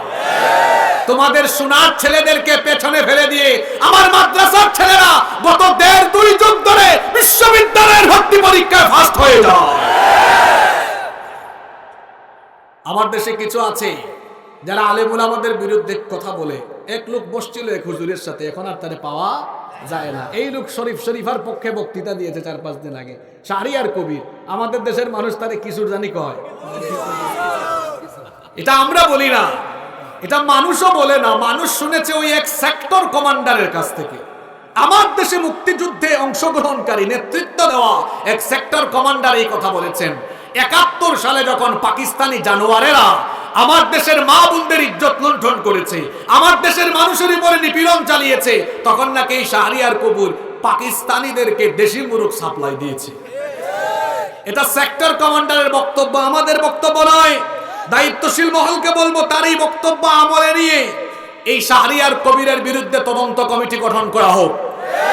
যদি এটা প্রমাণ হয়ে যায় তাহলে তাকে হাতে লাগিয়ে হাত করার অপমান করলে হবে না। গরু ছাগল যে দড়ি দিয়া বাঁধে, ওই দড়ি দিয়া শাহরিয়ার কবিরকে বেঁধে ট্রাইব্যুনালে এনে যদি এটা প্রমাণ হয় তাহলে যুদ্ধাপরাধে, এই প্রমাণ যদি হয় যুদ্ধাপরাধীর এই অভিযোগের কারণে তাকে ফাঁসিতে ঝুলিয়ে মৃত্যুদণ্ড বাস্তবায়ন করতে হবে। সে ট্রান্সজেন্ডারের পক্ষে বক্তৃতা দেয়। আমিও বলেছিলাম তখন, যেমন কুকুর তেমন মুগুর দরকার। আমি বলেছিলাম শরীফ থেকে শরীফা এসব ট্রান্সজেন্ডার, সেটা সমর্থন করেছে। তার উচিত তার বউয়ের সামনে গিয়ে শুধু এই কথাটা বলা, দেখো বউ, এত বছর ধরে আমি তোমার সাথে সংসার করি, তোমার স্বামী শাহরিয়ার কবির, এখন থেকে মনে মনে কবিরা বা কবরী।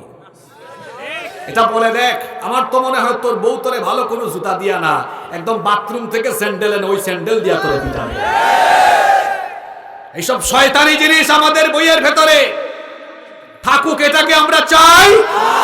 জন্য আমরা বলবো অচিরেই এই সকল ঢোল তবলা মার্কা লীলাবালি সারেগামা পাধানিসা কি এগুলা নাই?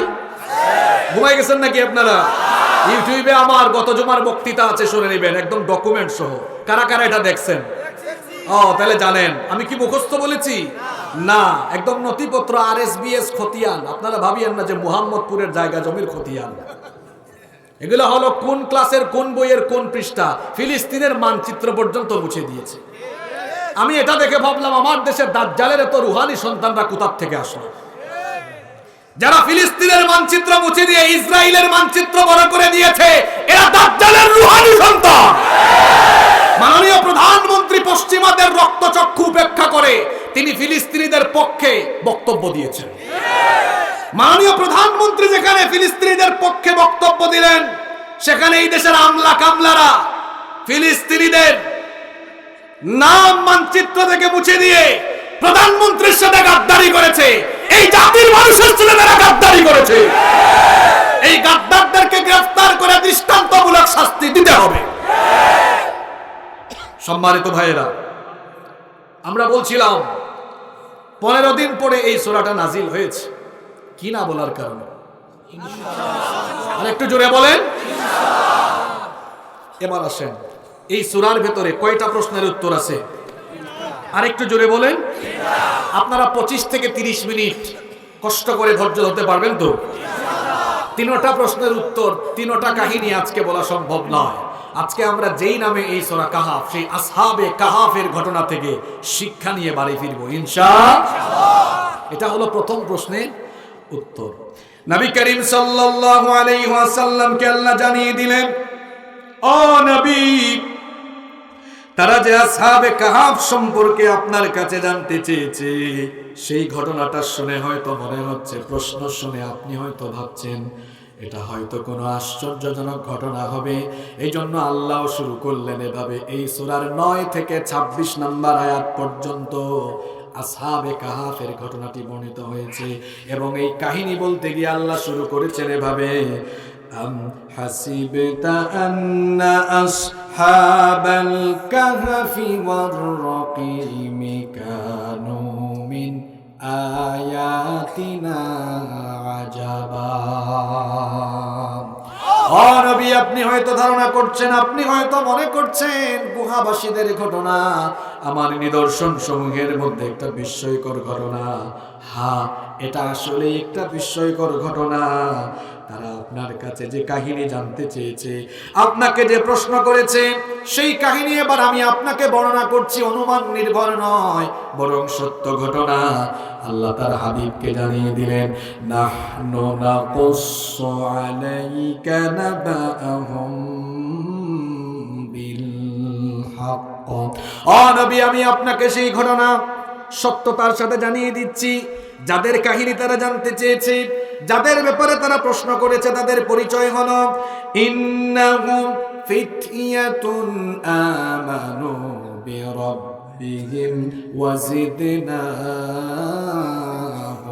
হুদা। ইন্নাহুম ফিতয়াতুন, নিশ্চয়ই তারা ছিল কয়েকজন যুবক, আমানু বিরাব্বিহিম, তারা তাদের রবের উপরে ঈমান এনেছিল, আর তাদের ঈমান আনা আল্লাহর কাছে এত পছন্দ হয়েছে।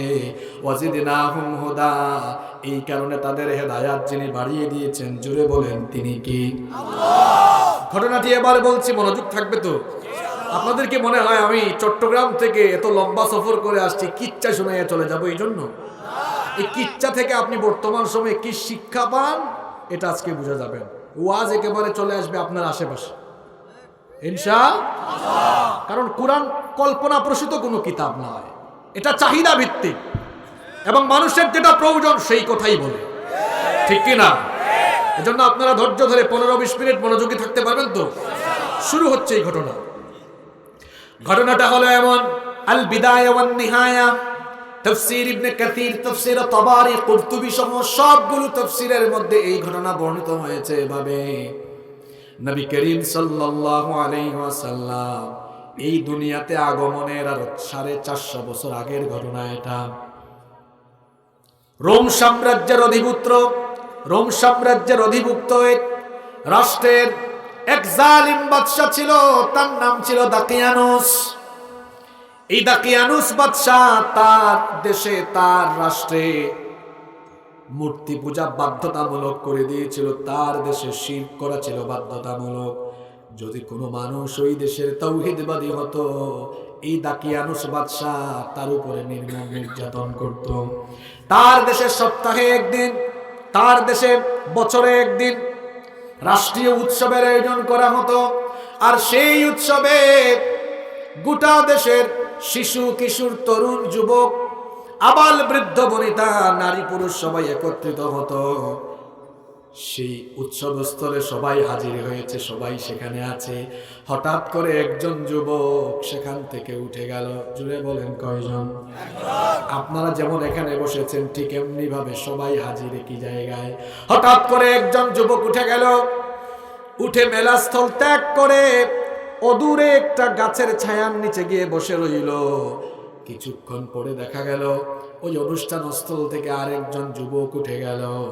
এখন হইল কয়জন? সেও ওই গাছের ছায়ার নিচে গিয়ে বসে থাকলো। কিছুক্ষণ পরে উঠে গেল আরেকজন, হইল কত? এইভাবে করে উঠতে উঠতে মোট 7 জন যুবক উঠলো। এই 7 জন যুবক গিয়ে ওই গাছের ছায়ার নিচে বসে রইল, কিন্তু কেউ কারো সাথে কোনো কথা বলে না, সবাই চুপচাপ। বেশিক্ষণ কথা না বলে তো থাকা যায়? এজন্য যে যুবক প্রথম এসেছিল সেই যুবক অন্যদেরকে জিজ্ঞেস করলো, কি ব্যাপারে ভাই, আপনারা মেলাস্থল ত্যাগ করে এখানে এসেছেন কেন? গোটা দেশের মানুষ তো ওখানে। তখন বাকি 6 জন বলল, ভাই আপনি তো সবার আগে এসেছেন, উত্তরটা আপনি আগে দেন, এরপরে আমরা বলবো। এখন এই যুবক মনে করলো আমি যদি না বলি তাহলে বাকিরাও বলবে না। তখন সে বলল, আসলে আমি এখানে এসেছি এই কারণে, সত্য কথা হলো এই মেলাস্থলে আমার গোটা দেশের মানুষ তাদের নিজেদের বানানো মূর্তির সামনে তারা মাথা নত করে, সব জায়গায় শিরকি কর্মকাণ্ড চলছে। আমার বিবেক আমাকে বাধা দিয়েছে। আমি যেটাকে বানালাম সেটার স্রষ্টা তো আমি, স্রষ্টা হয়ে আমি আমার সৃষ্টির সামনে কেমনে মাথা নত করি? আমার বিবেক বাধা দেওয়ার কারণে আমি উঠে এসেছি। আর আমি মনে করি আসলে আমার বানানো কিছু আমার উপাস্য হতে পারে না, বরং আমার আকীদা বিশ্বাস হলো আমাকে, আপনাকে, আমাদের সবাইকে এবং আসমান জমিনকে বানিয়েছেন যিনি, আমার মাবুদ হলেন তিনি। এই যুবক যখন এই কথা বলল, বাকি যুবকেরা তখন বলল, ভাই আপনাদের সাথে তো আমাদেরও মিল আছে, আমরাও তো একই কারণে উঠে এসেছি। সুবহানাল্লাহ। তাহলে 7 জনের মধ্যে একটা মিল আছে না নাই? সময় সংক্ষিপ্ত, এই কারণে আমি আয়াতগুলো লাইন বাই লাইন বললাম না, আপনারা বাড়িতে গিয়ে পড়ে নেবেন 9 থেকে 26। এই আয়াতগুলো পড়লে বিরাট সময় যাবে, এই জন্য আমি সংক্ষেপে ঘটনাটা বলছি যাতে শিক্ষা আমরা বের করে নিতে পারি। এবার 7 জনের অবস্থা, মনের অবস্থা একরকম না ভিন্ন রকম? প্রত্যেকটা রাষ্ট্রের গোয়েন্দা বাহিনী আছে, আর কোন রাষ্ট্রে যদি স্বৈরাচারী শাসক থাকে তাদের গোয়েন্দা বাহিনী আরো বেশি তৎপর থাকে। ওই বাদশা ছিল জালিম বাদশা, তার গোয়েন্দা বাহিনী ছিল এত তৎপর। এই 7 জন যুবক মেলাস্থল ত্যাগ করে তারা গাছের ছায়ার নিচে বসে বসে যা আলোচনা করছে গোয়েন্দাদের নজরে রাখতে পারে। গোয়েন্দারা সব শুনে ফেলেছে। গোয়েন্দারা ওই 7 জনকে অ্যারেস্ট করলো, গ্রেফতার করলো। গ্রেফতার করে এবার বাদশার সামনে এই 7 জনকে হাজির করলো। বাদশা পুরো ঘটনা জানলেন। বাদশা পুরো ঘটনা জানার পরে জিজ্ঞেস করলেন ওই 7 যুবককে, বললেন কি ব্যাপার যুবক, যা শুনেছি তা কি সত্য নাকি? আমারই এলাকায়, আমারই রাষ্ট্রে, আমার আইনের বিরুদ্ধে যাও, এত বড় সাহস কেমনে হয়েছে? যুবকরা কি ভয় পেয়েছে? জোরে বলেন। এই 7 জন যুবক তখন বলল, যা শুনেছেন সত্য শুনেছেন। আসেন এখান থেকে একটা শিক্ষা পেয়ে গেলাম। 7 জন যুবক একদিকে, গোটা দেশ, কথা বলছেন না কেন? আরেকদিকে যে বাদশার সামনে কথা বলছে সেই বাদশা কি আলেম না জালেম? তাহলে জালেমের সামনে সত্য কথা বলেছে। এখান থেকে একটা শিক্ষা হলো, জালেম আর স্বৈরাচারীদের সামনে সত্য কথা সাহসিকতার সাথে বলতে পারা এটাও জিহাদের অন্তর্ভুক্ত। আজকে মুসলিম উম্মার যুবকেরা ঘুমিয়ে আছে বলে কাশ্মীরে আমাদের ভাই বোনরা মার খায়। মুসলিম যুবকরা তাদের বিবেক ঘুমিয়ে আছে বলে ফিলিস্তিনের ভাই বোনেরা মার খায়। এখন বাবরি মসজিদ ভেঙে রাম মন্দির হয়েছে। মুসলিম উম্মার যুবকেরা যদি জাগ্রত থাকতো, মুসলিম উম্মার যুবকরা যদি ওমর ইবনুল খাত্তাব রাদিয়াল্লাহু আনহু, শেরে খুদা আলী কাররামাল্লাহু ওয়াজহাহু এবং হামজা রাদিয়াল্লাহু আনহু খালিদ ইবনুল ওয়ালিদের ভূমিকায় অবতীর্ণ হয়ে সমাজে ভূমিকা রাখতো, তাহলে ইসলাম বিরোধী কাজ ইসলাম বিরোধীরা সমাজে করা সহজ হবে না। এই 7 জন যুবক বাদশাকে কি বললো, যা শুনছেন? বাদশা কয়, তোরা যদি যুবক না হইতি এখনই মাথা ফালাই দিতাম। তোরা তো যুবক মানুষ, বুড়া হইলে ফালাই দিতাম। যুবকদেরকে সবাই চায়, যুবকদেরকে সবাই চায়। অনেকে তো আছে তার নিজের স্বার্থে, গদির স্বার্থে যুবক তরুণদেরকে ফুসলিয়ে সামনে পিছনে যুবকদেরকে চামচার মতো ব্যবহার করে। যুবকদেরকে বলছি, যৌবন দেওয়া হয়েছে কারো চামচামি করার জন্য নয়, যৌবন দেওয়া হয়েছে আল্লাহর দ্বীনের পথে যৌবন কাটানোর জন্য। কারো চামচামি করো না তুমি।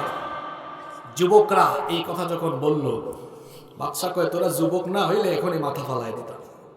আবেগে সিদ্ধান্ত নিয়েছিস, তোদেরকে মারবো না, 3 দিন সময় দিলাম, সিদ্ধান্ত বদলে আয়। বদলে যদি আসতে পারিস জীবন রাখবো, যদি তোদের সিদ্ধান্তে থাকিস তাহলে মেরে ফেলবো। 7 জন চুপচাপ, কোনো কথা কয় বের হয়ে চলে আসছে বাদশার দরবার থেকে। বের হয়ে তারা পরামর্শ করছে, দেখো ভাই, মুসিবতে তো পড়েছি, বাদশার প্রস্তাব মানলে ঈমান থাকবে না, না মানলে জীবন থাকবে না। কথা কি বোঝা যায়? বাদশা প্রস্তাব দিয়েছে ঈমান ছাড়ো, তো ঈমান ছাড়লে আমরা যদি ঈমানে ছেড়ে দেই তো ঈমানে তো হারায় ফেলবো, আর তার কথা যদি মানে ঈমান ছেড়ে দেই আমরা ঈমান হারা, না মানলে আবার জীবন হারা, দুই দিকে বিপদ আছে না ভাই? 7 জন চিন্তা করলো, ভাই আমরা 7 জন তো গোটা দেশের সাথে কোলাইতে পারবো না, লড়াইও করতে পারবো না, আবার আমরা তো ঈমানও ছাড়তে পারবো না, তাহলে কি করা যায়? তারা সিদ্ধান্ত নিল, পূর্ববর্তী বহু নবী রাসূল ঈমানদারেরা ঈমানের জন্য তারা তাদের নিজ জন্মভূমি ছেড়ে হিজরত করেছে, তাহলে আমরাও আমাদের এই ঈমানের জন্য হিজরত করব। আমরা ঘর বাড়ি ছাড়বো, পরিবার পরিজন, দেশ ছেড়ে দিব, তাও ঈমান ছেড়ে দিব না। আল্লাহু আকবার। শুনতেছেন তো আপনারা? দেখেন ঘটনা কোন দিকে যাচ্ছে। এগুলো কি বানানো কিচ্ছা? এই 7 জন যুবক এবার পথ চলা আরম্ভ করলো। কোথায় যাবে তারা জানে, অজানা গন্তব্য। কিছুদূর গেলেও এখন একটা কুকুর তাদের পিছু নিয়েছে। কি পিছু নিয়েছে? কুকুরকে তারা যা যা, যতই তারায় কুকুর আরো তাদের পিছু নেয়। বহু চেষ্টা করেছে তারা, কুকুরকে তাড়াতে পারে না। অবশেষে সিদ্ধান্ত নিল, ঠিক আছে, এই কুকুরকেও আমাদের সাথী বানিয়ে তাকেও আমাদের সাথে আমরা নেব। সুবহানাল্লাহ। পথ চলতেছে তারা, চলতে চলতে চলতে চলতে ক্লান্ত হয়ে গেছে, অনেকক্ষণ হাঁটছে তো। একটা বিরাট পর্বতমালার পাশ দিয়ে যাচ্ছে, আর পর্বতমালার মুখে একটা গুহা ছিল, বিস্তীর্ণ গুহা, বড় একটা কি ছিল? যখন তারা ওই বিরাট পর্বতমালার বিস্তীর্ণ গুহার পাশ দিয়ে যাচ্ছে, তখন তারা পরামর্শ করলো, যেহেতু আমরা ক্লান্ত, চলো গুহার ভিতরে যাই, সেখানে গিয়ে বিশ্রাম করি। গুহার ভেতরে তারা যখন গেল, গুহার ভেতরে ঢুকার পরে তারা আল্লাহর কাছে আবেদন করে চাইল 2টা জিনিস। জুড়ে বলেন, কয়টা জিনিস? এই কথাটাই আল্লাহ বলছেন, শোনেন। إذ أوى الفتية إلى الكهف فقالوا ربنا آتنا من لدنك رحمة وهيئ لنا من أمرنا رشدا। আল্লাহ বলছেন, স্মরণ করো যখন যুবকেরা গুহায় গেল, তখন তারা 2টো জিনিস চাইল। প্রথম তারা দোয়া করলো, রব্বানা আতিনা মিন লাদুনকা রাহমা, হে আমাদের রব, তোমার তরফ থেকে আমাদেরকে তুমি রহমত দাও। জুড়ে বলেন, কি দাও?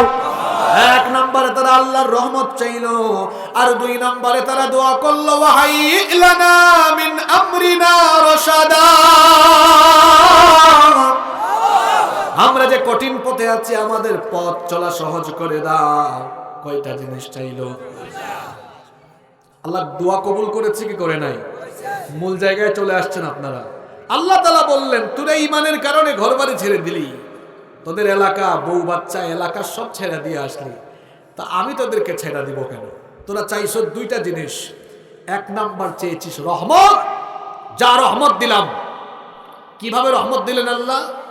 পরের আয়াতে আল্লাহ বলেছেন কেমন করে আমি তাদেরকে রহমত দিলাম, শোনো। আল্লাহ তাআলা বলছেন, ফাদরাবনা আলা আযানিহিম ফিল কাহফি সিনিনা আদাদা, আমি তাদের 2 কান বন্ধ করে দিলাম। 2 কান বন্ধ করে দিয়ে কয়েক বছরের জন্য, লম্বা সময়ের জন্য ঘুম পাড়ালাম। কত সময়ের জন্য ঘুম পাড়ালাম? আল্লাহ বলছেন, ওয়ালা বিথু ফি কাহফিহিম 300 সিনিনা ওয়াজদাদু 9 309 বছরের জন্য ঘুম পাড়ালাম। সুবহানাল্লাহ বলবেন না? আল্লাহর কাছে তারা চেয়েছে কি? জোরে বলতে হবে। আল্লাহ দিছেন কি? তা আপনারা বলবেন হুজুর আল্লাহর কাছে চাইছে রহমত, আল্লাহ দিলেন ঘুম, মিলল কেমনে? ঘুমের চেয়ে বড় রহমত দুনিয়ায় আর কিছুই নেই। বহু মানুষের টাকা আছে, পয়সা আছে, সুন্দরী বউ আছে, ক্ষমতা আছে, সবই আছে, রাতের বেলা বিছানার এই পাশ থেকে ওই পাশে যায়, তার ঘুম নাই। আর আরেকজন সারাদিন এই মাগুরার মোহাম্মদপুরে ভ্যান চালায়, বাজারও করতে পারে না, এই সন্ধ্যাবেলায় বাড়িতে গিয়ে বউকে বলে, ও বউ কিছু আছে? কয় বাজার তো করলাম না, বাসায় কি থাকবে? কিছুই নাই। কয় দেখো না কিছু আছে কিনা, কালকে বাজার করব। আছে তো, 2-3টা আলু আছে আর হালকা ডাল আছে। কয় অসুবিধা নাই, আলু সিদ্ধ করে ভর্তা করো আর ডাল করো। আলু ভর্তা ডাল ভাত খায়া এশার নামাজের পরে বান্দা যখন শুইছে, শুয়া মাত্রই টাকা পয়সা থাকলেই ঘুমানো যায় না। আর কিছু তো আছে যারা আলগা পয়সা খায়, জনগণের মাল খায়, এরা এমনি ঘুমাইতে পারে না।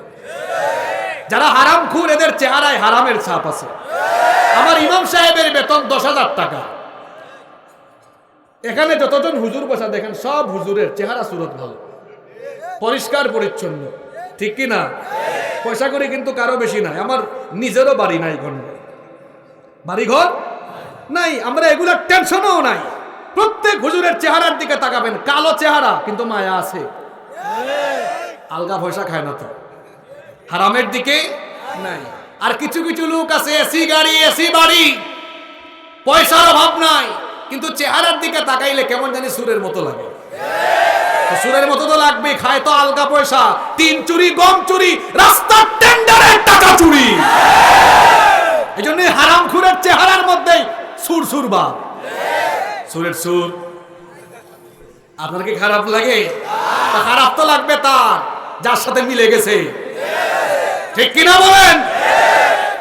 আপনি হারাম খাবেন, হারামে আরাম পাবেন না। হারাম পন্থায় যত টাকা কামাবেন, মরার আগে সব টাকা আপনি বিদেশে চিকিৎসার জন্য দিয়ে আসতে হবে। আপনার বউ বাচ্চা পঙ্গু হবে, আপনার পরিবারে গজব আসবে। কি মনে করছেন হারাম রাখতে পারবেন? পৃথিবীর একটা হারাম খুরো হারাম পয়সা রাখতে পারবে।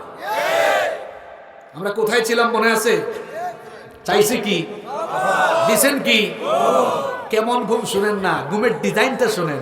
ফাদারাবনা আলা আযানিহিম ফিল কাহফি, গুহার ভেতরে কান বন্ধ করে দিয়েছে। আপনি বলবেন হুজুর ঘুমের সাথে কান বন্ধের কি সম্পর্ক? হ্যাঁ, বিজ্ঞান তো এটাই বলে। আমরা যখন ঘুমাই, প্রথমে আমাদের চক্ষু ঘুমায়, এরপরে আমাদের গোটা শরীর ঘুমে নিস্তেজ হয়ে গেলে সবার শেষে কান ঘুমায়। সবার শেষে কি ঘুমায়? কান। যে আমাদের চোখ ঘুমালেও কান যে ঘুমায় না, এটার প্রমাণ হলো এই দেখেন, এখনো ওয়াজ শুনতে শুনতে সাকিনা নাজিল হচ্ছে তো অনেকের জিমা নিয়ে আসছে, দেখছেন যায় কেমনে? এই যে বিকট আওয়াজ, চক্ষু দিয়ে গেল না কান দিয়ে গেল? একটা গ্লাস ভেঙেছে, বিকট আওয়াজ, কি হয়েছে? কোন দিক দিয়ে ঢুকছে? তাহলে আমরা ঘুমালেও কান খোলা থাকে। আল্লাহ বলেছেন তোরা চেয়েছিস রহমত, যাই এমন রহমত দিলাম, তোদের কান একদম বন্ধ, যাতে তোদের ঘুমে কোনো ডিস্টার্ব না। সুবহানাল্লাহ। আরো কি হয়েছে? আমি তো আয়াতগুলো বলতে গেলে অনেক লম্বা সময় চলে যাবে, আপনারা পড়ে নেবেন। এই যে আয়াত নাম্বার হলো 17 এবং 18, ওই আয়াতগুলোতে আল্লাহ বলেছেন এরা যে গুহার মধ্যে ছিল, ওই গুহার মধ্যে, গুহাটা ছিল গুহার মুখ উত্তর দিকে, সূর্য যখন উদিত হতো সূর্যের আলো একদম গুহার ভেতরে ঢুকতো। এখন সূর্যের আলো যদি দেহের মধ্যে লাগে ঘুম ভেঙে যাবে না? এজন্য আল্লাহ এই আয়াতগুলোতে বলেছেন এদের ঘুমে যেন ডিস্টার্ব না হয়। আমি আল্লাহ আমার এই ইমানদারদেরকে এত আরাম দিয়েছি, প্রতিদিন সূর্য উঠানোর সময় আমি ডান দিকে কাত করে উঠাতাম, ডুবানোর সময় বাম দিকে কাত করে ডুবাতাম, ঘুমে যেন ডিস্টার্ব না হয়। আপনি আল্লাহর হয়ে যান, আল্লাহর তামাম সৃষ্টি জগৎ আল্লাহ আপনার বানায় দিবেন। সুবহানাল্লাহ। আবার চিত হইয়া শুয়ে থাকলে তো মাটি দেহ খেয়ে ফেলবে। এজন্য আল্লাহ বলেছেন ওয়ানুকাল্লিবুহুম যাতাল ইয়ামিনি ওয়া যাতাশ শিমাল, মাঝে মাঝে ডান কাত করিয়েছি, মাঝে মাঝে বাম কাত করিয়েছি, মাটি যেন পোকামাকড় যেন এদেরকে কামড়াইয়া খাইতে না পারে। সুবহানাল্লাহ।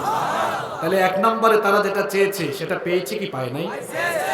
আরো একটা জিনিস চেয়েছে আল্লাহ, আমাদের কাজ তুমি সহজ করে। তাদের কাজটা কি? আল্লাহ এই ইমানের কারণে আমরা আমাদের এলাকায় থাকতে পারলাম না, আমাদের এলাকার মানুষজন থাকতে দিল না, বাদশাও থাকতে দিল না। আল্লাহ এদেরকে তুমি সাইজ করো। আল্লাহ বলেন যা তোরা ঘুমায় থাক, আমি সাইজ করব। কেমনে সাইজ করেছেন? 309 বছর এরা ঘুমিয়ে আর আল্লাহ তাআলা ধাপে ধাপে জেনারেশন বাই জেনারেশন 309 বছরে ওই রাষ্ট্রের প্রত্যেকটা মানুষকে আল্লাহ ইমানদার বানিয়েছেন। কত বছরে? এখন তো কাহিনী একটা হয়েছে, বলবো? শেষের অংশটা কিন্তু মজাদার থাকে, তাই না? এবার আমরা শেষ অংশে চলে আসছি। এরা ঘুমায় আছে কত বছর? এদিক থেকে আওয়াজ হয় না, কত বছর? ভয় পাইয়েন না, 10 মিনিট যাবে, ভয় পাইয়েন না। কত বছর ঘুমাইছে? 309 বছর পরে এরা হঠাৎ করে ঘুমের থেকে উঠছে। এরা তো উঠে নাই, উঠেছে কে? এখন এদেরকে 309 বছর পরে আল্লাহ ঘুমের থেকে উঠাইছে। এমনি এমনি কিন্তু উঠার নাই, একটা কারণ। কারণটা একটু পরে বলি। হেরা যখন ঘুম থেকে উঠছে তখন একটা আরেকটারে জিগায়। কি জিগায় বলবো? একটা আরেকটারে জিজ্ঞেস করে, আচ্ছা আমরা যে ঘুমাইলাম, কিরে আমরা যে ঘুমাইছিলাম কতক্ষণ ঘুমাইলাম? জিজ্ঞেস করে, কাম লাবিস্তুম, এই কতক্ষণ ঘুমাইছো? একটা জবাব দেয়, কয় লাবিসনা ইয়াউমান আও বা'দা ইয়াউম। এটা সূরা কাহাফের আয়াত, লাবিসনা ইয়াউমান আও, কয় মনে হয় হাফ ডে, অর্ধেক দিন। আরেকজন কয় না, ঘুমটা একটু লম্বা হয়েছে, মনে হয় পুরা দিন ঘুমিয়েছে। তর্ক বিতর্ক। এখন একজন কয় ফুল দিন, আরেকজন কয় অর্ধেক দিন। তর্কাতর্কি শুরু হয়েছে। আরেকজন কয় ধরে মিয়া, তর্কাতর্কি বাদ দাও, কতক্ষণ ঘুমাইছে আমরা জানি না। রব্বুকুম আ'লামু বিমা লাবিসতুম, কতক্ষণ ঘুমিয়েছি জানেন কে? বাদ দাও। ঘুমের থেকে উঠলে পেটে কি লাগে? ক্ষুধা লাগছে, সব বাদ দাও। কয় যার যার পকেট থেকে, তখন তো রৌপ্য মুদ্রা ছিল, সবাই ইয়ে করো, রৌপ্য মুদ্রা বের করো, পয়সা বের করো। বের করছে, কইরা একজনের হাতে দিয়েছে। হাতে দিয়ে বলেছে, ফাবআসু আহাদাকুম বিওয়ারিকিকুম হাদিহি ইলাল মাদিনা ফালইয়ানজুর আইয়ুহা আযকা তাআমা। যাও এই রৌপ্য মুদ্রাগুলো নিয়ে বাজারে যাও, আর শোনো, বাজারে গিয়ে যা পাও তা কিনে ফেলিও না, আমরা কিন্তু ইমানদার, বেঈমান না। ফালইয়ানজুর আইয়ুহা আযকা তাআমা, পবিত্র রিজিক কোনটা আছে দেখে হালাল জিনিসটা কিনে নিয়ে আসো। শুনতে শুনতে আপনারা, এখন একজনকে টাকা দিয়েছে, বাকিরা বলতেছে এমনি যাইও না, মুখটুক বান্ধা যাও। দেখলে কিন্তু মুখটুক বান্ধা বের হয়েছে, চক্ষু তো আর বান্ধা না। এখন গুহা থেকে বের হইয়া সব দেখে উলট পালট লাগে। কিরে,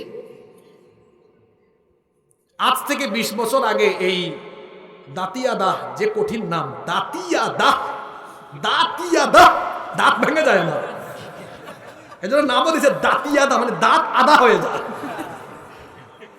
কুল্লা নাম ফাতিউরা, হ্যাঁ, দাতিয়া দাহ। 20 বছর আগে কি দাতিয়া দাহ এরকম ছিল? আরো অনুন্নত ছিল। আরো 30 বছর আগে, আরো 50 বছর আগে, আরো 100 বছর আগে আমার মনে হয় এখানে নদী ছিল, আছে নদী। তাহলে এই যে বের হয়েছে টাকা নিয়ে বাজারে যাচ্ছে কত বছর পরে, মনে মনে ভাবতেছে অর্ধেক দিন বা কই কি রে, সব উলট পালট লাগে কেন এলাকা। আচ্ছা বুঝছি, ঘুমের থেকে উঠছে এই জন্য মনে হয় একটু এরকম এরকম লাগতেছে, কিন্তু সামনে আগাচ্ছে দেখে মানুষজনও চেনে না, সব নতুন নতুন মানুষ। কিরে করিম চাচা, রহিম চাচা, আব্দুল্লাহ, আব্দুল সামাদেরা কোথায়? কয় অসুবিধা নাই, বুঝছি মনে হয় আমাদের এলাকায় পিকনিকে আসছে মানুষজন, এই জন্য নতুন নতুন মানুষ। ভাবতে ভাবতে ভাবতে ভাবতে গিয়েছে কোথায়? বাজারে গিয়েছে। বাজারে গিয়ে এ ভাই এটা দেন ওইটা দেন, খাবার দাবার কিনছে। কেনার পরে ওই যে পকেটে রৌপ্য মুদ্রা নিয়ে আসছে, ওইটা দিয়ে চলে যাচ্ছে। দোকানদার কয়, এই মিয়া তুমি জিনিস নিয়ে গেছো, তোমার জিনিস, আমার জিনিস কই? মানে কয় টাকা কয় দিলাম তো। কয় ফাইজলামি করো, এদিকে আসো, তুমি তো সাংঘাতিক জিনিস, এটা পাইছো কোথায়? এটা তো গুপ্তধন। আচ্ছা বলেন তো, এখন যে আমরা পয়সা ব্যবহার করি, যে টাকা আছে, টাকা মুদ্রিত কাগজ তো এগুলো, তাই না, কাগজের টাকা।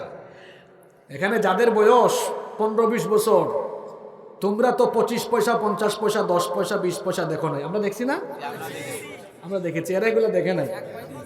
1 পাই 2 পাই আমার চাচা বলছেন ছিল না।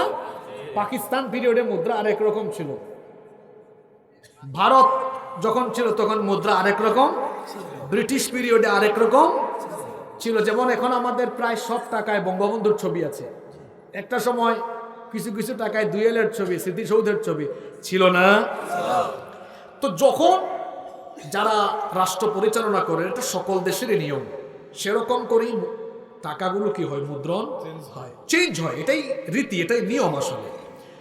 তো সে যে টাকাটা দিয়েছে পণ্য কেনার পরে, এই রৌপ্য মুদ্রায় তো ওই সময়ের বাদশার ছবি মুদ্রণ করা আছে, এবং এটা অনেক আগে, মারাও গেছে। দোকানদার বলতেছে, এই ভাই তুমি এদিকে আসো, তুমি টাকা দিলে না। কয় দিছি না। এগুলা কি? কয়গুলা টাকা না, তুমি এটা কোন জায়গা থেকে চুরি করছো আগে ওটা বলো। এত আগের জিনিস পাইছো কোন? কয় কি এর চোরা? আমি তো আমাদের জিনিস। কয় না না, তাহলে তুমি গুপ্তধন পেয়েছো, কোথায় পেয়েছো বলো। শিকার ওখানে সে যখন বলে না এগুলো আমার, কোথাও পাই নাই, চুরিও করে নাই। সেই সময়ে নগরের প্রধান ব্যক্তিকে বলা হতো নগর কোতোয়াল। যেমন পৌরসভা, সিটি কর্পোরেশনের মেয়র আছেন না, তো এরকম ওই সময়ে বলা হতো কোতোয়াল। তো এই দোকানদার কোতোয়ালকে ডেকে এনেছে। কোতোয়াল দেখে বললো, হায় হায় হায়, তুমি নিশ্চয়ই এটা চুরি করেছো বা কোনো জাদুঘর থেকে এনেছো, অথবা তুমি কি গুপ্তধন পেয়েছো? কয় না, এটা আমাদের। শিকার যখন করে না, কোতোয়াল খবর পাঠাইছে, ডেঞ্জারাস কেস তো, অনেক আগের মুদ্রা পাওয়া গিয়েছে। বাদশাহ আসছে, আসার পরে কয়, এই পাইছো কোথায় এটা? সত্যি করে বলো, আমার লোকজনের কাছে তুমি স্বীকার করে নাই। এখন কিন্তু বাদশাহ হাজির হয়েছে, বাদশার সাথে ফাইজলামি করো না। কয় কি এর বাদশাহ আপনি? কিসের বাদশাহ আপনি? চিন্তা করছেন? বাদশার আশপাশের লোকেরা কয়, বেয়াদব, এতক্ষণ তুমি বহু কিছু বলেছো, এখন বাদশার সাথে ফাইজলামি করো। কয় আমাদের বাদশাকে আমরা ভালো করেই চিনি, বাদশার সাথে ঝামেলা করে তো এখানে আসছি। এবার বাদশা কয়, বাদশার সাথে ঝামেলা করে আসছো মানে? কয় আছে তো, আমরা আরো আছি। কয় তোরা আরো আসত মানে? কয় আছে আছে। কয় কোথায় আছে? কয় গুহায় আছে। আছে আছে, কোথায় আছে? এখন বাদশা সহ গেছে কোথায়? যাওয়ার পরে বললো, এই তোরা 7 জন এখন আসো, সত্যি করে বলো এই মুদ্রা কোথায় পেয়েছ? কয় এটা আমাদের 7 জনের মুদ্রা। কোথায় পাবো আমরা? কয় না, তোরা চুরি করছো, আমি কিন্তু বাদশা, কথা না মানলে শাস্তি দিব। এখন আগে কইছে 1 জন, এখন 7 জন। কয় কি এর বাদশা আপনি? আমাদের বাদশাকে আমরা চিনি, আমাদের বাদশার সাথে আমাদের একটা ঝামেলা আছে, ঝামেলা কইরেই আমরা এখানে আছি। বাদশা বুঝতে পারলেন ঘটনা কিছু না কিছু এখানে। তিনি অফিসের কর্মকর্তাদেরকে বললেন, তোমরা আমার পূর্ববর্তী বাদশাদের ফাইল তলব করো অফিসে, দেখো কিছু পাওয়া যায় কিনা। ফাইল উল্টানো শুরু হয়েছে। ফাইলগুলো তলব করতে করতে করতে করতে হঠাৎ করে এক ফাইল পাওয়া গিয়েছে। একজন এসে কয়, স্যার জিনিস তো পাইছি। কয় কি পাইছো? কয় 300 বছর আগে দাকিয়ানুস বাদশার আমলে 7 ব্যক্তির নামে মামলা আছে, এরা মনে হয় তারা। তখন বাদশা বলল, দাকিয়ানুস তো বহু আগে, 7-8 জেনারেশন আগে, উনি তো মারা গিয়েছেন, তো সেই সময় ঝামেলা করে এরা এখানে আসছে। বাদশা জিজ্ঞেস করলেন, এই তোমরা যে দাকিয়ানুসের সাথে ঝামেলা করে এখানে আসছো, দাকিয়ানুস তো অনেক আগে মারা গিয়েছেন, তোমরা এত বছর ধরে গুহায় আসো কেমনে? কই কি এর এত বছর? আমরা তো সকালে আসছি, এখন না বিকাল হয়েছে, অথবা একদিন হয়েছে। সুবহানাল্লাহ পড়বেন না? আপনারা কি বুঝতেছেন কথা? আপনাদের কি মনে হচ্ছে আমি আপনাদেরকে হাসাইয়া বিদায় নিয়ে নিব? এখন আসেন, মূল কথায় আসতেছি তো আমি। কই কি এর 300 বছর? সকালে আসছি, এখন না বিকাল, অথবা সর্বোচ্চ একদিন হয়েছে। বাদশা তখন বললেন, না আমি রানিং বাদশা, দাকিয়ানুস তো অনেক আগেই মারা গিয়েছেন, আর তোমরা যে মামলার আসামি হয়ে গুহায় এসেছো, ওই মামলা এখন আর চলবে না, কারণ এই দেশে এখন আর কোনো মুশরিক নাই, সবাই তোমাদের মতো ঈমানদার। দোয়া করছিল কয়টা? জোরে বলেন। এখন আসেন, 2টা দোয়া কবুল হয়েছে কিনা? এবার প্রশ্ন হলো, 309 বছর ধরে এরা ঘুমিয়ে থাকার পরে, 309 বছর পরে আল্লাহ কেন এদেরকে ঘুমের থেকে উঠালেন? এমনি এমনি উঠাইছেন আল্লাহ, তাই না? কারণটা কি বলবো? এবার কারণ হলো, এদের 2 নম্বর চাওয়া পূরণ হয়েছে। সব মানুষকে আল্লাহ ঈমানদার বানিয়েছেন, কিন্তু একটা সমস্যা দেখা দিয়েছিল সেই আমলে। মানুষ ঈমান আনলেও মৃত্যু পরবর্তী যার একটা জীবন আছে, মরার পরে আল্লাহ আবার জীবিত করে আমাদের কাছ থেকে হিসাব চাইবেন। আপনারা কি বিশ্বাস করেন? সবাই করেন তো? কিন্তু ওই সময়ের মানুষগুলো সবাই এটা বিশ্বাস করত। কিন্তু ওই বাদশা ছিলেন, রানিং যে বাদশা, তিনি ছিলেন অত্যন্ত পরহেজগার মানুষ। তিনি আল্লাহর কাছে দোয়া করেছিলেন, আল্লাহ আমার দেশের মানুষগুলো ইমানদার হলো, ওরা তো পরকাল সম্পর্কে সন্দিহান আছে, এমন কোন ঘটনা তুমি ঘটাও যেন এক ঘটনায় সবাই সাইজ হয়ে যায়। সুবহানাল্লাহ বলবেন না? বাদশাহ এই দোয়া আল্লাহ কবুল করেছিলেন। কবুল করে আল্লাহ এমন এক অলৌকিক ঘটনা ঘটালেন। একটানা 309 বছর ধরে ঘুমিয়ে থাকা এই 7 জন যুবককে আল্লাহ তাআলা জীবিত করলেন। জীবিত করার পরে আল্লাহ তাআলা এদের পরিচয় সবার সামনে ফাঁস করে দিয়ে এদের সাথে বাকিদের কথা বলালেন। কেন আল্লাহ কথা বলালেন? আল্লাহ তাআলা নিজেই সেই কথা বলছেন, ওয়াকাযালিকা আ'থারনা আলাইহিম লিয়া'লামু আন্না ওয়া'দাল্লাহি হাক্কুন ওয়া আন্নাস সাআতা লা রাইবা ফীহা।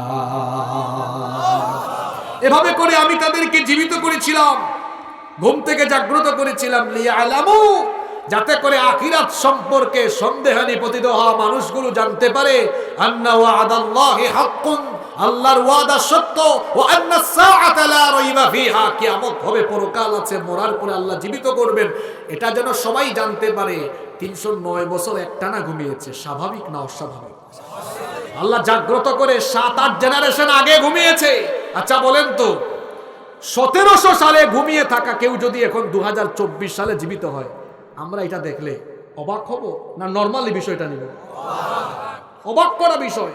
আল্লাহ বলছেন 309 বছরের গুহায় ছিল, তোরা টেরো পাস নাই।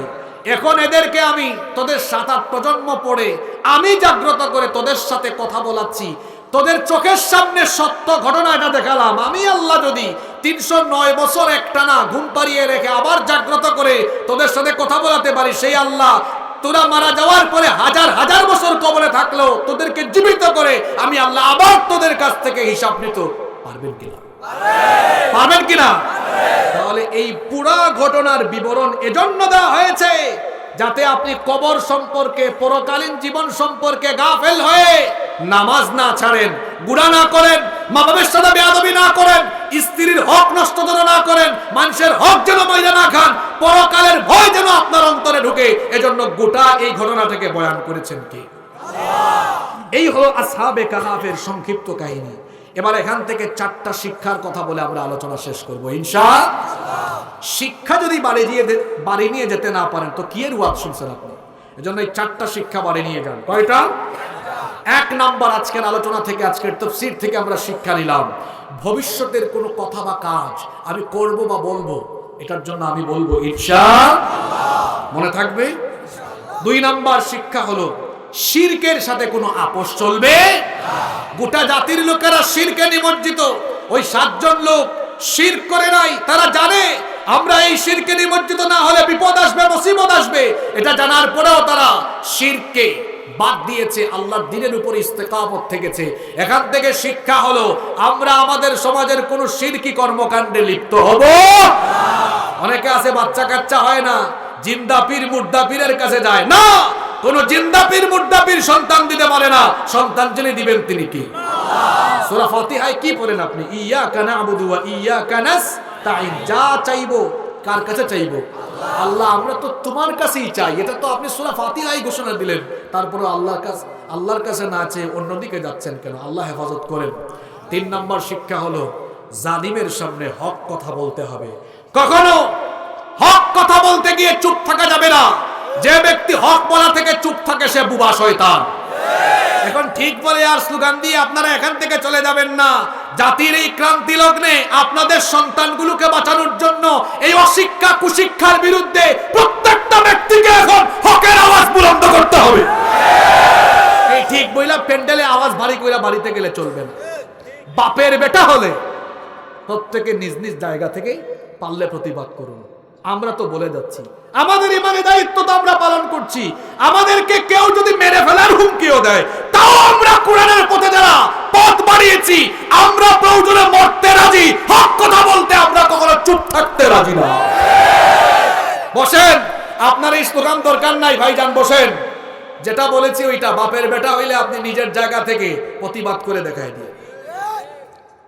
ব্রাক ইউনিভার্সিটির আসিফ সাহেব দেখায় দিয়েছে, এটা বেড়াই কাম করছে একদম, ঠিক কিনা বলেন? আপনি একটু বাসায় গিয়ে দেখিয়েন, যারা বুবার মতো চুপ হয়ে আছে, বুবা শয়তান, তাদেরকে বলছি তোমার বাচ্চার বইগুলো হাতে নিয়ে দেখিও। লীলাবালি লীলাবালি, সারেগামা পাধানিসা, ওখানে আছে অন্তরা ফাহিমের প্রেমের গল্প, ওখানে আছে কিভাবে ছেলে মেয়ে হাত ধরে চুমাচুমি করবে সেই গল্প, সেখানে আছে একতারা দুতারা সেতারা, সেখানে আছে ট্রান্সজেন্ডার, সেখানে আছে অসভ্যতা, সেখানে আছে নোংরামি। এক দুই পৃষ্ঠা হইলে বলা যেত, প্রতিটা বইয়ে বইয়ে পাতায় পাতায় এত অসঙ্গতি, এগুলো উদ্দেশ্য প্রণোদিত। কয়টা শিক্ষা বললাম? হকের পথে থাকতে হবে, হক কথা বলতে।